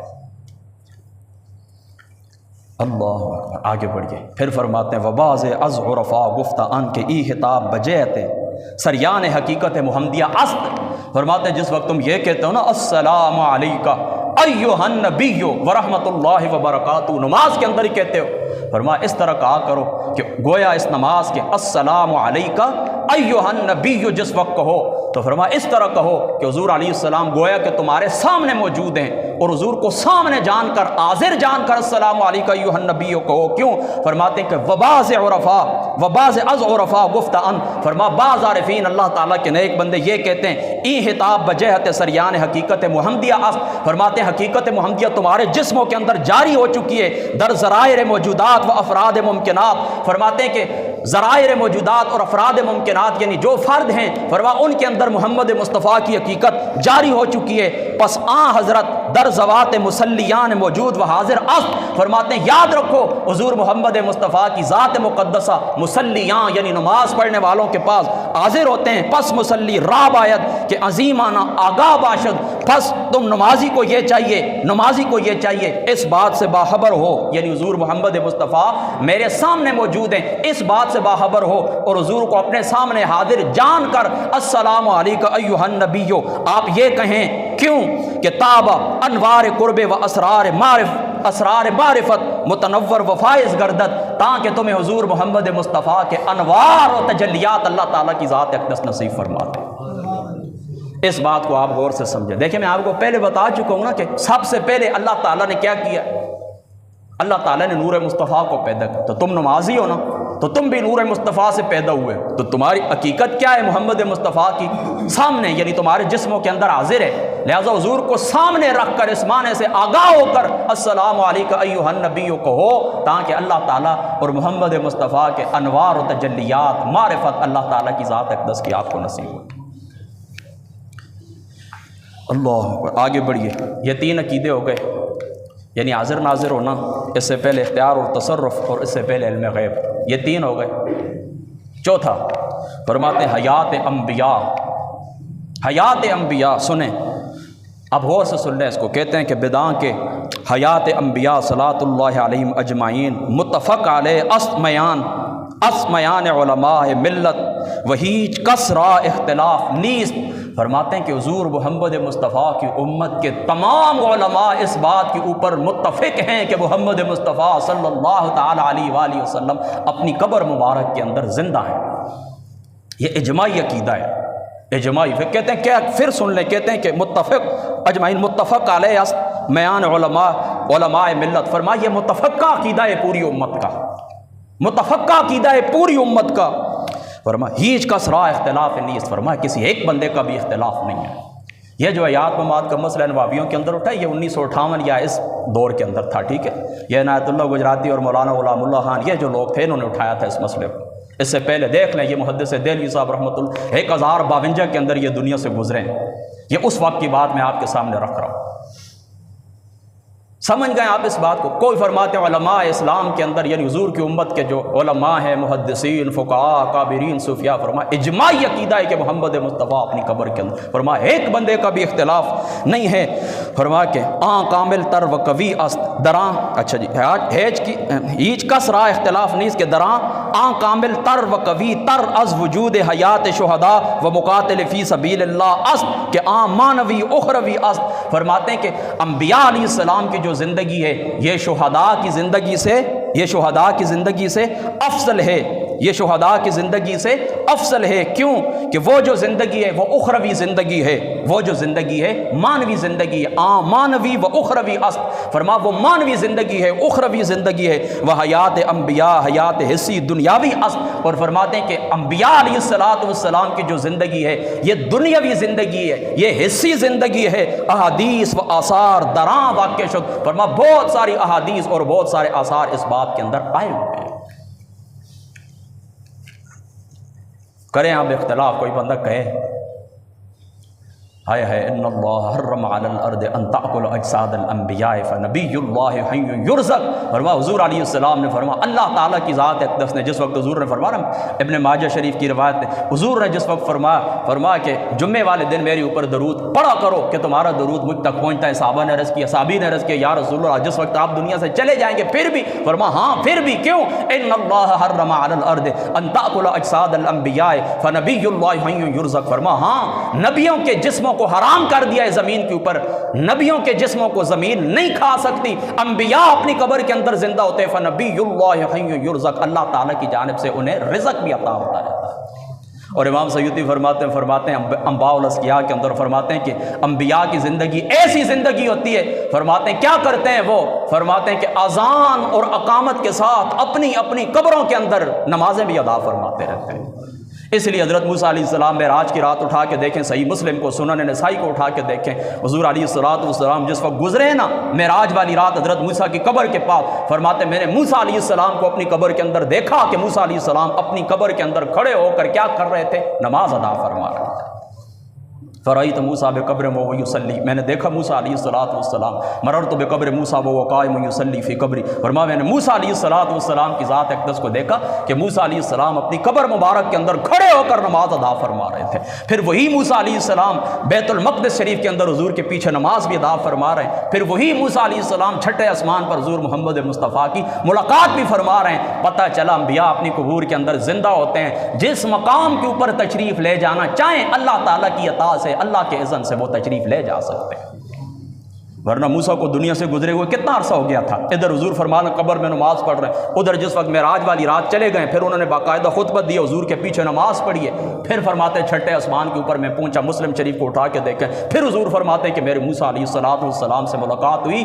اور پھر یہ جو آپ نمازیں 5 پڑھتے ہیں نا، یاد رکھیں یہ چھٹے آسمان پر جس وقت حضور واپسی پر اللہ تعالیٰ کی ذات اقدس سے ملاقات کر کے آ گئے تھے، خدا کی ذات اقدس سے 50 نمازیں لے کے آئے تھے. لیکن موسیٰ علیہ السلام نے فرمایا تھا کہ میں اپنی امت کا ٹرائی کر چکا ہوں، میں ان کے حالات دیکھ چکا ہوں، آپ کی امت مشکل پڑے گی، 50 نہیں پڑھ سکے گی. پھر بار بار خدا کی بارگاہ میں واپس جاتے رہے، اللہ تعالیٰ 5 نمازیں کم فرماتا رہا. پھر آخر کے اندر کیا ہوا؟ فرمایا اب یہ 5 رہ گئی ہیں، فرمایا جاؤ اپنی امت سے کہو کہ 5 نمازیں ادا کریں، اللہ تعالیٰ کی ذات اقدس تمہیں 50 نمازوں کا ثواب عطا فرمائے. تو یہ نمازیں جو معاف ہوئی ہیں نا، یہ موسیٰ علیہ السلام کے وسیلے سے ہوئی ہیں. تو پتہ چلا اللہ تعالیٰ کے نیک بندے وفات کے بعد بھی وسیلہ بن سکتے ہیں، وفات کے بعد بھی وسیلہ بن سکتے ہیں. ٹھیک ہے، یہ دیکھیں کوئی مشکل باتیں نہیں. آپ یوں سمجھیں کہ حافظ صاحب کوئی راکٹ سائنس مشکل چیزیں، بڑے مشکل فارمولے، الجبرا جیومیٹری کے نہیں، اس طرح کوئی بالکل آسان باتیں. ٹھیک ہے، آج کو ذہن کے اندر رکھیں. اچھا، دوسرے مقام کے اوپر پھر اپنے رسالے کے اندر پھر فرماتے ہیں اسی آیات الانبیاء کے متعلق، فرماتے ہیں کہ بچندی اختلاف و کثرت مذاہب کہ در علماء امت است. فرمایا اس امت کے اندر اختلاف ہیں، بعض مسائل کے اندر علماء کے درمیان اختلاف ہے. یک کس رادنی مسئلہ خلاف نیست، لیکن کہتے ہیں اس مسئلے کے اندر کسی ایک بندے کا بھی کوئی اختلاف نہیں کہ حضرت محمد مصطفیٰ صلی اللہ تعالیٰ علیہ وآلہ وسلم بحقیقت حیات بے شائبہ مجاز و توہم و تعویل دائم و باقی است. فرما بغیر کسی تعویل کے، بغیر کسی مجاز کے، آسان بالکل ستھرے انداز کے اندر، نہ کوئی تعویل کا شائبہ ہے نہ کسی مجاز حقیقت کا شائبہ ہے. حضور محمد مصطفیٰ صلی اللہ تعالیٰ علیہ وآلہ وسلم اپنی قبر مبارک کے اندر دائم باقی ہیں، زندہ ہیں. اور فرماتے وبر اعمال امت حاضر و ناظر است، اور حضور محمد مصطفیٰ کی ذات اقدس کے اوپر تمہارے اعمال پیش کیے جاتے ہیں. محمد مصطفیٰ تمہارے ان اعمال کو خود ملاحظہ بھی فرماتے ہیں. اللہ اکبر. و طالبان در حقیقت و متوجہ حضرت محمد مصطفیٰ راہ مفید و مربی است. اور فرماتے ہیں یہ جو طالبان حقیقت ہوتے ہیں، سلوک کی راہ کے اوپر سچے چلنے والے اولیاء اللہ ہوتے ہیں، کامل لوگ ہوتے ہیں. فرمایا حضور محمد مصطفیٰ خود ان کی تربیت بھی فرماتے ہیں. اللہ تعالیٰ کے ولیوں کی، نیک بندوں کی حضور محمد مصطفیٰ اپنی قبر مبارک کے اندر بیٹھ کر کیا کرتے ہیں؟ ان کی تربیت بھی فرماتے ہیں. اب بتائیں کیا پیچھے گنجائش کیا رہتی ہے؟ میں آپ کو یہی کہتا ہوں، پھر میں جملہ دہراتا ہوں، یہ نئے عقیدوں کے پیچھے نہ پڑو، ان لوگوں کے پیچھے نہ چلو. یہی عقائد ہے. یہ دیکھیں 1052 کے اندر آپ پھر میں جملہ دنیا سے گزریں، اور یہ میرے سامنے یہ پڑھی ہوئی ہے نا پرانی اشرۃ اللمعات، اس کو آپ پڑھ لیں، مشکات شریف، جس کو انسائکلوپیڈیا آف احادیث مبارکہ کہا جاتا ہے۔ مجھے اپنے استاذ مکرم حضور الحاج سلطان محمود صاحب دریا شریف رضی اللہ تعالیٰ عنہ، آپ مجھے فرمایا کرتے تھے یہ 18 کتابوں کا مجموعہ ہے، یا اس طرح فرمایا تھا 22 کتابوں کا مجموعہ ہے۔ کون؟ یہ مشکات شریف۔ اس کی شرح آپ پڑھ لیں، آپ کو پتہ چل جائے گا کہ پرانے جو لوگ تھے، بزرگان دین تھے، جن کو اکابرین امت کہا جاتا ہے، ان کا عقیدہ کیا تھا۔ اور یہ مولویوں کے جتنے بھی مسئلے میں پھر آپ کو جملہ دہراتا ہوں، یہ روٹی کے مسئلے، سچ آپ کو اللہ کے ممبر کے اوپر سچ بتاتا ہوں، یہ روٹی کے مسئلے، ان کے اکثر مسائل بس روٹی کے گرد گھومتے رہتے ہیں۔ اس یہ صحیح راستہ آپ کے باپ دادے کا، آپ کے بزرگوں کا صحیح راستہ یہی تھا، قرآن و سنت کے یہ ستون تھے، قرآن و سنت۔ مجھے بتائیں، یہ مشکات شریف کا میں بھی درس دیتا ہوں، جو لوگ ٹی وی دیکھتے ہیں، یہ نیٹ جو لوگ دیکھتے ہیں سنتے ہیں، آپ کو پتہ ہے میں بھی درس دیتا ہوں۔ مجھے بتائیں، اگر محدث دہلوی صاحب ادھر جس وقت آپ گئے تھے عرب شریف کے اندر، اور عبد الوہاب متقی کی خدمت میں حاضر ہو گئے تھے، علم یہاں سے بھی پڑھ کے گئے تھے، ان سے بھی جا کے پڑھا مشکات شریف، مجھے بتائیں وہاں پر رہ جاتے تو ہندوستان کے اندر مجھے بتائیں علم حدیث کی داغ بیل کون رکھتا؟ یعنی آج سارے مولوی بوتھا لے کے بیٹھے ہوتے ہیں نا، پھر کیا کرتے، لوگوں کو کیا بتاتے؟ یہ انہی کا احسان ہے نا، انہی بزرگوں کا یہ احسان ہے نا کہ انہوں نے کیا کیا، تمہارے ہاتھ کے اندر قرآن اور سنت تھما دیا ہے آسان کر کے۔ ہماری اپنی تو دیکھیں کوئی باتیں نہیں ہوتی، ہماری اپنی شکلیں کیا ہیں، یہ انہی لوگوں کی لکھی ہوئی باتیں جو آپ کو پڑھ، یہ میں کیا کر رہا ہوں ہاتھ میں، یہ کیا میں نے پکڑا ہوا ہے، حدیث پاک کی کتاب، یہ انہی لوگوں کے احسان ہیں، انہی بزرگوں کے وہ کیا کہتے ہیں احسانات ہیں اس امت کے اوپر۔ یہ اس نے مشکات شریف کی آپ نے شرح کی ہے، میں قسم اٹھاتا ہوں پوری دنیا سے ساری کتابیں غائب ہو جائیں، صرف یہ 5-6 جلدیں اس مشکات شریف کی یہ شرح باقی رہ جائے، انشاءاللہ تعالیٰ عمل کے اندر کہیں پر آپ کو کوئی کمزوری نظر نہیں آئے گی۔ تو اس چیز کا خیال رکھنا چاہیے۔ آج 2 لفظ ہم پڑھ لیں تو 10 گز زبانیں باہر نکالیں ان اکابر کے اوپر، ان صوفیاء کے اوپر، اللہ تعالیٰ کے نیک بندوں کے اوپر۔ ہائے یہ بھی قیامت کی نشانیوں میں سے ایک نشانی ہے، یاد رکھیں کہ لوگ اس طرح کریں گے اپنے اسلاف کے اوپر، اپنے بزرگوں کے اوپر، جو لوگ پہلے گزر چکے، حضور کے صحابہ سے لے کر اکابرین امت جتنے بھی ہیں سب، ان کے اوپر آقا علیہ الصلوۃ والسلام کا یہ فرمان ہے کہ لوگ اس طرح ان کے اوپر زبان تان دراز کریں گے، اور ان کے بغیر چلے ہوئے چارہ بھی کوئی نہیں ہے۔ مجھے یہاں پر ایک قریب ہے آپ کے ایک مولوی ہے نا، مجھے ایک دن کہنے لگا کہ فلاں بزرگ کی 2 کتابیں ٹوٹل، میں نے کہا ہاں جی بالکل انہوں نے 2 ہی لکھی ہے، کہنے لگا میں نے 14 لکھی ہے۔ میں نے کہا پھر کہنا کیا چاہتے ہو، کہنا کیا چاہتے ہو؟ کہنے لگا پھر ظاہر سی بات ہے میرا رتبہ ان سے زیادہ ہے، اس بات کو آپ نے غور سے سننا ہے، میرا رتبہ ان سے زیادہ ہے، کیونکہ میں نے انہوں نے 2 کتابیں لکھی ہیں، ظاہر میری 14 کتابیں، 12 کتابیں میری زیادہ ہیں، میری محنت زیادہ ہے، لہٰذا اللہ کے نزدیک۔ میں نے کہا چلو اللہ کے نزدیک تو کل پتہ چلے گا کون کیا ہے کس طرح۔ مجھے ایک بات بتائیں، یہ جو کتابیں آپ نے لکھی ہیں یہ مواد آپ نے لیا کہاں سے؟ لیا کہاں سے آپ نے؟ یعنی آپ کہیں کہ ان بزرگوں کی کوئی خدمات نہیں ہے، ان کو پڑھے کریں، یہ میری کتاب پڑھیں، تو تمہیں بزرگ تیری میں جو کتاب پڑھتا ہوں مجھے بتائیں تو نے یہ جو کچھ اس کے اندر درج کیا ہے کہاں سے لیا؟ تیری اپنی کوئی بات ہے؟ دیکھیں نا مجھ سے ہی دیکھیں، آپ اس طرح کریں نا، یہاں یہ بچہ کھڑا ہو یا کوئی آپ سوال کریں، آپ کہیں حافظ صاحب ہمیں حضرت علی رضی اللہ تعالیٰ عنہ کے فضائل کے اوپر ایک کتاب چاہیے، دوسرا یہ کھڑے ہو جائیں یہ کہیں کہ حضرت عمر کے فضائل کے اوپر چاہیے، تیسرے حافظ صاحب کھڑے ہو جائیں یہ کہیں نہیں جی احکام کے اوپر ہمیں ایک کتاب چاہیے، آپ جلدی لکھ کے دیں، تو میں کیا کروں گا مجھے بتائیں؟ میں یہی کروں گا نا کہ بخاری مسلم حدیث کی جتنی کتابیں ان کے اپنے پاس رکھوں گا، اور وہاں پر حضرت علی کے جو فضائل ہیں وہاں سے نکال کے جمع کر دوں گا آپ کو، حضرت عمر کے جو فضائل ہیں وہ جمع کر کے آپ کو دے دوں گا، احکام جو کچھ ابو داؤد شریف صرف ٹوٹل احکام صرف ابو داؤد شریف کافی ہے، ابو داؤد شریف کی روایتیں چاند نقل کر کے چلو 100-200 صفحوں کے اوپر وہ میں آپ کو دے دوں گا، پھر انہی بزرگوں نے جو تشریح کی ہے وہی آپ کو بتاؤں گا۔ دیکھیں نا مشکات شریف میں نے لوگوں کو درس دیا ہے، تشریح میں نے کس کی سنائی ہے؟ محدث دہلوی صاحب کی اور ملا علی قاری صاحب، اپنی تو میری کوئی بات بھی نہیں۔ مظاہر حق والے نے جو کچھ لکھا ہے، یا یہ گجرات کے جو عالم تھے علامہ گجراتی صاحب، احمد یار خان نعیمی صاحب، انہوں نے جو کچھ لکھا ہے انہوں نے تو انہی 2 سے لیا ہے نا، تو پھر مجھے بتائیں نا وہ جو کتابیں میں آپ کو 2 بنا کے دے دوں، 4 بنا کے دے دوں، 6 بنا کے دے دوں، اور میں کہوں جی بخاری صاحب کی تو ایک کتاب ہے بخاری شریف، ویسے مثال آپ کو دے رہا ہوں، یا فلاں بزرگ کی ایک کتاب ہے، میری اتنی زیادہ ہو گئی ہیں، تو آپ مجھ سے پوچھیں گے نا حافظ صاحب یہ جو حدیثیں آپ نے درج کی ہیں یہ لی کہاں سے ہے آپ نے؟ تو جن سے آپ علم لیتے ہیں، جن سے آپ روایت لیتے ہیں، پھر انہی کے اوپر زبان تان بھی دراز کرتے ہیں، اور ان کے اپنے آپ کو ان کے مقابلے کے اندر جا کے کھڑا کرتے ہیں۔ مجھے بتائیں شیعہ کیوں بے فیضہ رہ گیا ہے؟ یعنی یہ شیعہ جو آپ کو نظر آتے ہیں نا، یہ قوم جو پیٹنے، یہ کیوں بے فیض رہ گئی؟ کیوں؟ وجہ کیا ہے؟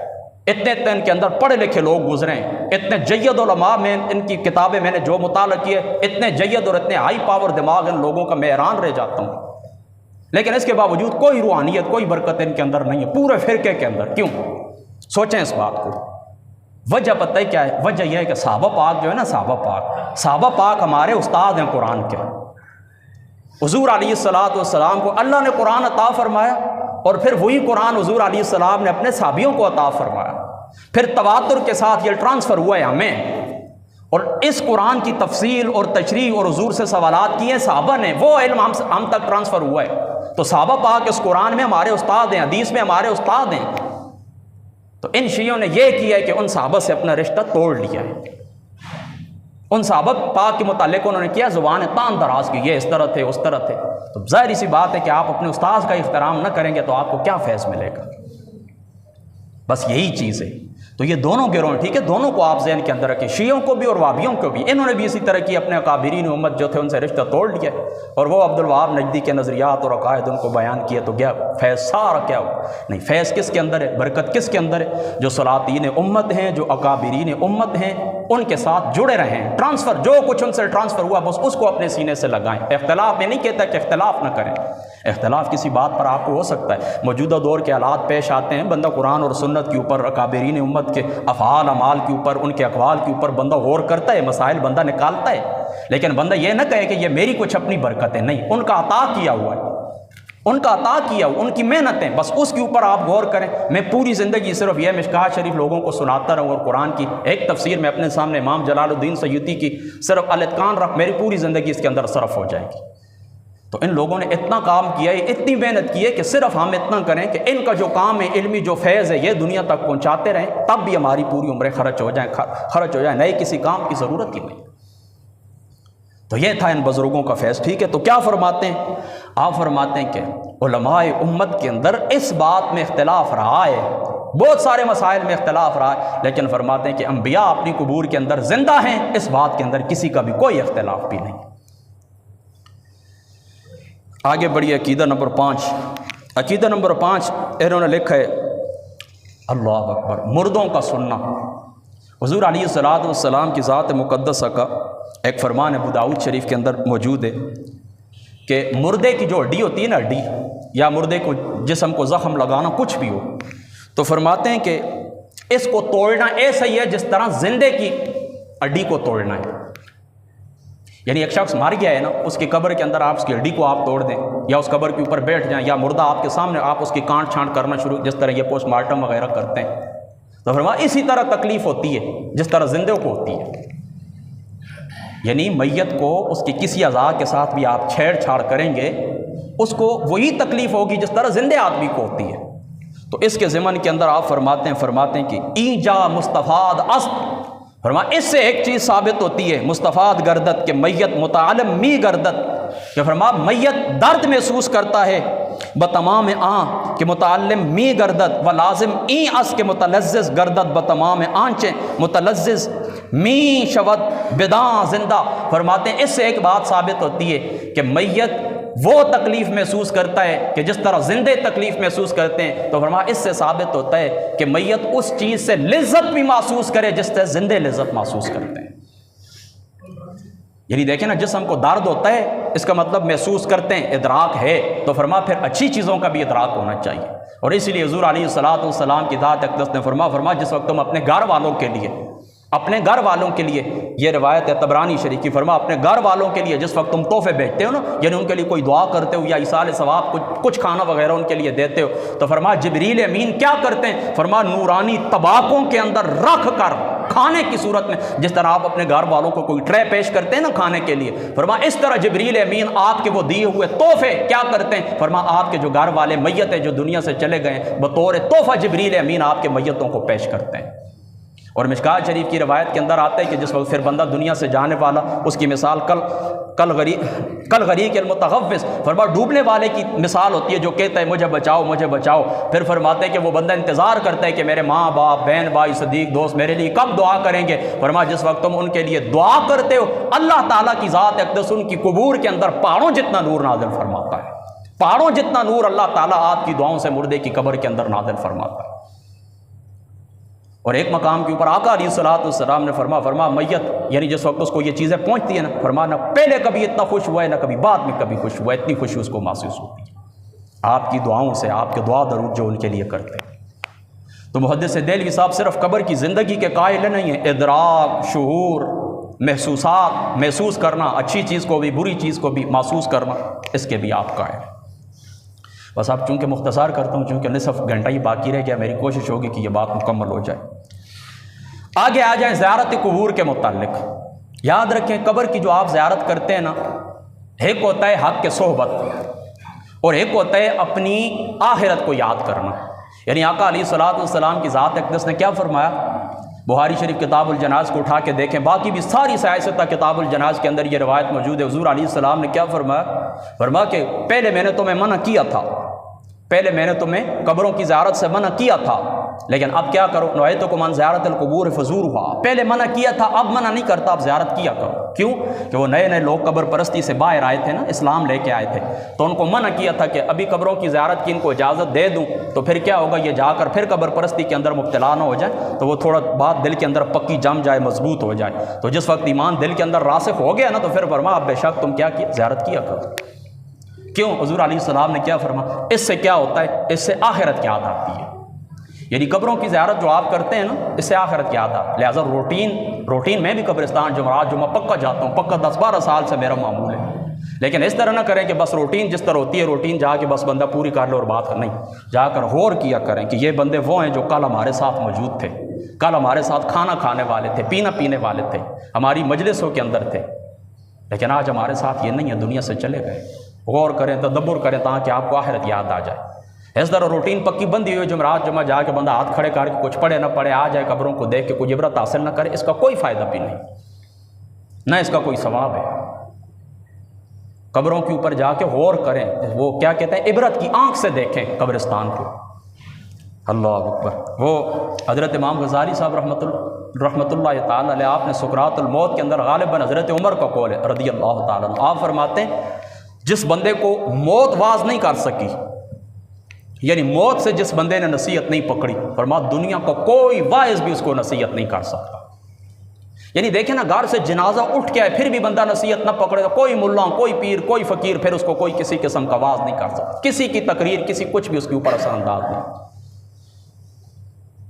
یعنی سب سے بڑا واعظ کیا ہے؟ کفا بالموت واعظا۔ غالباً حضرت عمر کی جو انگوٹھی مبارک تھی اس کے اندر یہ لکھا ہوا درج تھا، یا کسی اور صحابی بارہ لکھ، یا حضرت عثمان کی، ان کے اندر یہ کیا تھا؟ کفا بالموت، تمہیں کافی ہے واعظ وصیت کے لیے۔ کون؟ موت۔ بس موت سب سے بڑا واعظ ہے، سب سے بڑا مقرر اور واعظ کیا ہے؟ موت ہے۔ موت سے جس نے نصیحت نہیں پکڑی، دنیا کا کوئی واعظ اس کو نصیحت نہیں کر سکتا۔ گھر سے جنازہ اٹھ جائے بندہ اس کے اوپر غور نہ کرے۔ تو میں کہہ رہا تھا کہ ایک قبرستان جانا ہوتا ہے کس کے لیے؟ قبرستان جانا ہوتا ہے اس کے لیے کہ آپ وہاں سے جا کر کیا کریں؟ اپنی آخرت کی تیاری کریں، آپ کو آخرت یاد آ جائے۔ اور دوسرا، آپ قبرستان جاتے ہیں اس لیے کہ آپ کا اس بندے کے اوپر حق کے صحبت ہے۔ دنیا کے اندر وہ بندہ آپ کے ساتھ بیٹھا کرتا تھا، آپ کا دوست تھا، چاہے آپ کے والدین ہوں، بہن بھائی ہوں، عزیز رشتہ دار ہوں۔ دیکھیں نا، یہاں پر جو قبرستان ہے میرا، یہاں پر اپنا کوئی بھی نہیں ہے، لیکن اسلام کا حق باقی ہے، لہٰذا ان کے لیے میں جو دعا کرتا ہوں یا آپ دعا کرتے ہیں بغیر جان پہچان کے، وہ اسلام کے حق کی وجہ سے کرتے ہیں کہ یہ میرا مسلمان بھائی ہے، اسلام کے حق کی وجہ سے کرتے ہیں۔ اور دوسرا کیا ہے کہ مجھے میری آخرت یاد آ جائے۔ اور جو لوگ آپ کے اپنے ہوتے ہیں، یاد رکھیں، ان کا اسلام کا حق بھی ہوتا ہے، ان کا صحبت کا حق بھی ہوتا ہے۔ یعنی وہ آپ کے ساتھ بیٹھے ہیں، وہ آپ کے ساتھ اٹھے ہیں، انہوں نے آپ کے ساتھ کھانا کھایا ہے، انہوں نے آپ کے ساتھ پینا پیا ہے، اس کا حق ہوتا ہے۔ یہ حق ادا کرنے کے لیے قبرستان جایا جاتا ہے۔ لہذا آپ فرماتے ہیں، محدث دہلوی صاحب رحمۃ اللہ تعالیٰ علیہ، آپ فرماتے ہیں کہ زیارت گاہ از جہت ادائے حق کے اہل قبور باشد، در حدیث آمدہ مانوس ترین حالت ہے کہ میت را بود در وقتیست کہ یکے از آشنایان او زیارت قبر کند و احادیث دری باب بسیار است۔ فرماتے اس باب کے اندر بہت احادیث آئی ہوئی ہیں۔ ایک حدیث مبارک کے اندر یہ آتا ہے کہ میت کے لیے سب سے انسیت کا وقت وہ ہوتا ہے، سب سے پیارا وقت میت کا وہ ہوتا ہے، یعنی جس وقت آپ قبر کے اوپر جاتے ہیں، میت کے لیے انسیت کا، محبت کا سب سے بہترین وقت وہ ہوتا ہے کہ جس وقت اس کی کوئی جان پہچان والا شخص اس کی قبر کے اوپر جا کر حاضر ہوتا ہے، جان پہچان والا شخص جا کر اس کی قبر کے اوپر حاضر ہوتا ہے۔ میت کے لیے سب سے عمدہ اور سب سے بہترین وقت یہ ہوتا ہے۔ تو دو حق ہو گئے، ٹھیک ہے، ایک حق کے اسلام اور دوسرا حق کے صحبت۔ حق کے اسلام سارے مسلمانوں کے لیے، اور حق کے صحبت آپ کے اپنے جو بندے دنیا سے چلے گئے۔ اور اس کے ساتھ آپ نے تیسرا کیا ہے، غور کرنا، اپنی آخرت کو یاد کرنا، کہ آپ کو آپ کی آخرت یاد آ جائے۔ ظاہری سی بات ہے، قبرستان، جنازہ، دعا وغیرہ یہ کیا ہوتا ہے، آخرت انسان کو یاد دلاتی ہے۔ اسی طریقے سے نبی کریم صلی اللہ تعالیٰ علیہ وآلہ وسلم آپ کے روضہ مبارک کی زیارت کے متعلق آپ لکھتے ہیں، آپ فرماتے ہیں جذب القلوب کے اندر، کہ فرماتے ہیں کہ علماء دین کے قولی اور عملی اجماع کے اوپر، یعنی علماء دین کا اس کے اوپر عملی اور قولی اجماع ہے کہ حضور محمد مصطفیٰ صلی اللہ تعالیٰ علیہ وآلہ وسلم آپ کی قبر مبارک کی جو زیارت ہے، یہ سب مستحبات میں سب سے زیادہ مؤکد اور سب سے زیادہ تاکید والا مستحب ہے کہ حضور محمد مصطفیٰ کی قبر کی زیارت کی جائے۔ اسی طریقے سے یاد رکھیں، یہ جو سفر ہوتا ہے نا، یہ جو سفر ہوتا ہے، یہ مولویوں کی تو ظاہر سی بات ہے، ان کا تو دماغ ہی الٹا ہوتا ہے۔ یہ کہتے ہیں نیت کرنی چاہیے، حضور علیہ الصلوۃ والسلام کی قبر کی نیت نہ کریں، بلکہ نیت کریں مسجد نبوی شریف کی، مسجد نبوی شریف کی نیت کریں۔ اب ان سے کوئی پوچھے خدا تعالیٰ تمہیں عقل دے، یہ مسجد نبوی کی نیت کیوں کریں، حضور کی نیت کیوں نہ کریں؟ کیا مسجد نبوی، مجھے بتائیں، حضور علیہ الصلوۃ والسلام کی آمد سے قبل، مدینہ طیبہ آمد سے پہلے اس جگہ کی کوئی اہمیت تھی؟ یہاں پر تو مشرکین کی قبریں تھیں، بڑے بڑے درخت تھے، یہاں پر مشرکین کی قبریں تھیں۔ حضور علیہ الصلوۃ والسلام کی ذات اقدس نے جس وقت اس جگہ کے اوپر قدم رکھیں، حضور علیہ الصلوۃ والسلام کے قدمین طیبین کے صدقے سے اللہ تعالیٰ کی ذات اقدس نے اس جگہ کو بقعہ نور بنا دیا، اور اتنی شان اور اتنی فضیلت اور اتنی عظمت عطا فرمائی کہ آج جو اس جگہ کے اوپر ایک نماز پڑھے، خدا تعالیٰ کی ذات اقدس اس کو 50,000 نمازوں کا ثواب عطا فرماتے ہیں۔ تو اس جگہ کو حیثیت ملی ہے نا، کس وجہ سے ملی ہے مسجد کو؟ ذات مصطفیٰ کی وجہ سے۔ لہذا وہ جو طفیلی ہیں، باراتی ہیں، باراتی، ان باراتیوں کو آپ اس طرح کریں، کھانا کھلائیں، دولہا کو چھوڑ دیں، کیوں چھوڑیں؟ یعنی ان سے پوچھیں تو صحیح ہے، جو باراتی ساتھ آئے ہیں، ان کا صدر تو دولہا ہے، دولہے کی وجہ سے ان کی جان پہچان ہے۔ اگر دولہا ساتھ نہ ہو، اس طرح کسی گھر کے اوپر آپ اکٹھے ہو کے چلے جائیں، وہ جو ساتھ جاتے ہیں نا باراتی، ان کی جو خدمت ہوتی ہے دولہے کے تصدق سے ہوتی ہے، باقی سارے لوگ طفیلی ہوتے ہیں۔ ان کو جو کھانا پینا، مٹھائیاں وغیرہ پیش کی جاتی ہیں، دولہے کی وجہ سے پیش کی جاتی ہیں۔ تو یاد رکھیں، یہ ساری کائنات بھی انبیاء علیہ السلام، انبیاء کے امتی، سارے کے سارے حضور محمد مصطفیٰ کے طفیلی ہیں، اور حضور محمد مصطفیٰ اس ساری کائنات کے دولہا ہیں۔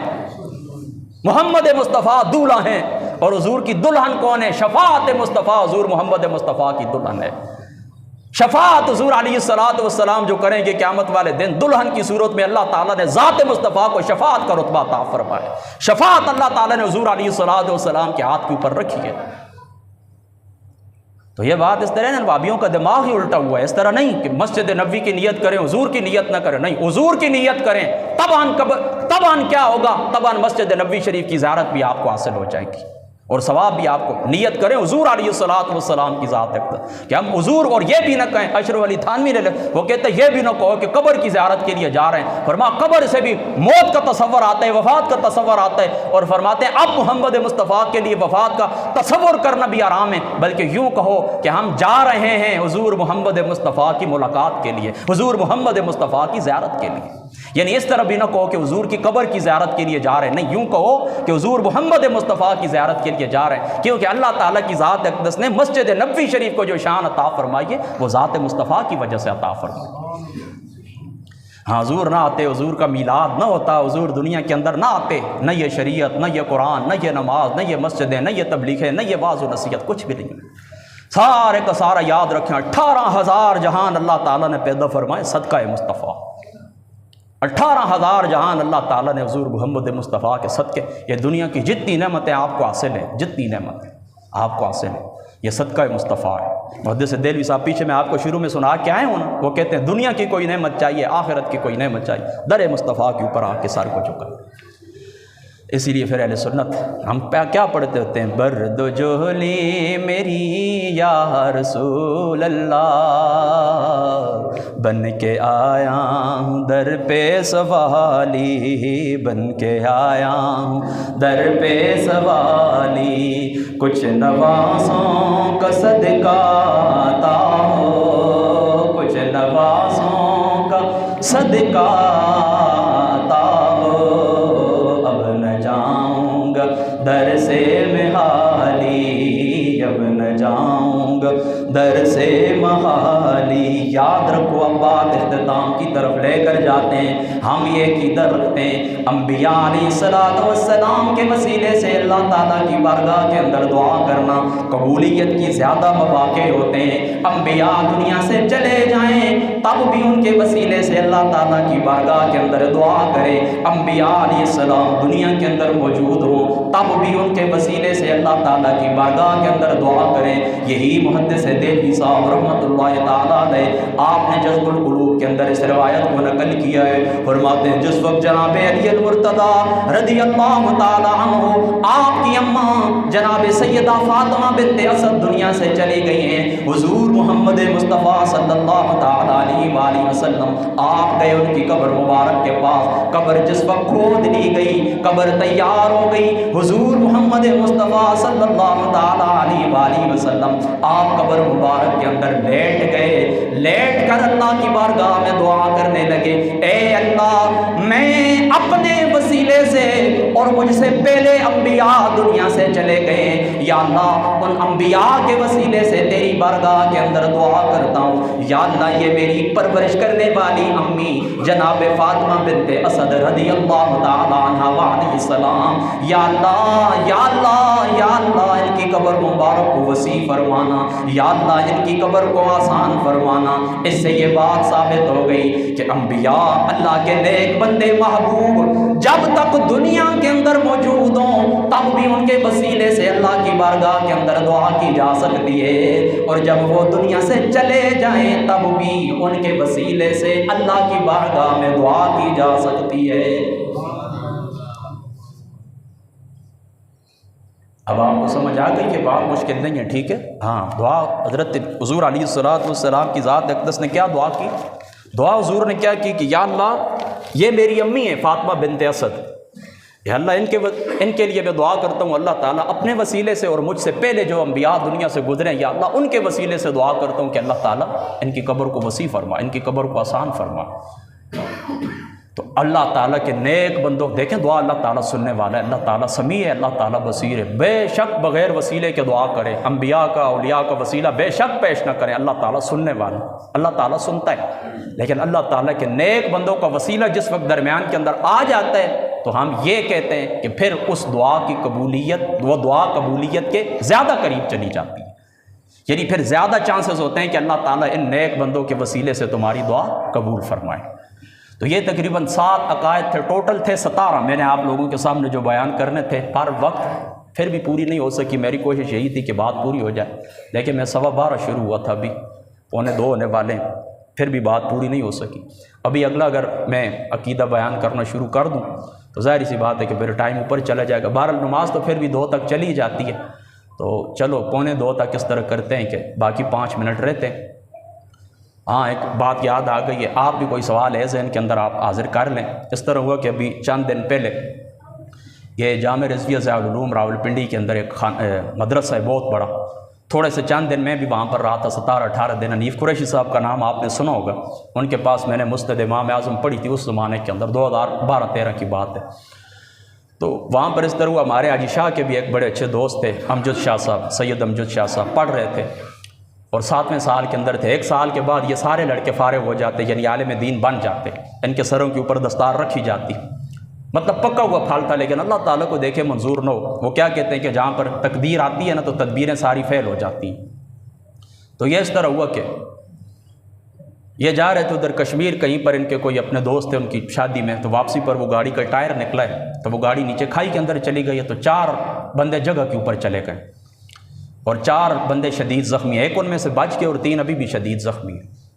تو اس طرح کہ آپ ان کے لیے دعا فرمائیں سارے کہ خدا تعالیٰ کی ذات اقدس ان بچوں کے، ان علماء کے اللہ تعالیٰ درجات بلند فرمائے، اللہ تعالیٰ ان کی آنے والی جو منازل ہیں اللہ تعالیٰ وہ آسان فرمائے۔ اس دکھ بری اس گھڑی کے اندر ہم مفتی حنیف قریشی صاحب آپ کے ساتھ، امتیاز حسین شاہ صاحب کاظمی آپ کے ساتھ، حضور مصلح امت پیر سید حسین الدین شاہ صاحب کے ساتھ، اور ان بچوں کے، ان علماء کے جو والدین ہیں، جو گھر والے ہیں، ان سب کے ساتھ ہم تعزیت کرتے ہیں کہ اللہ تعالیٰ کی ذات اقدس آپ لوگوں کو صبر عطا فرمائے۔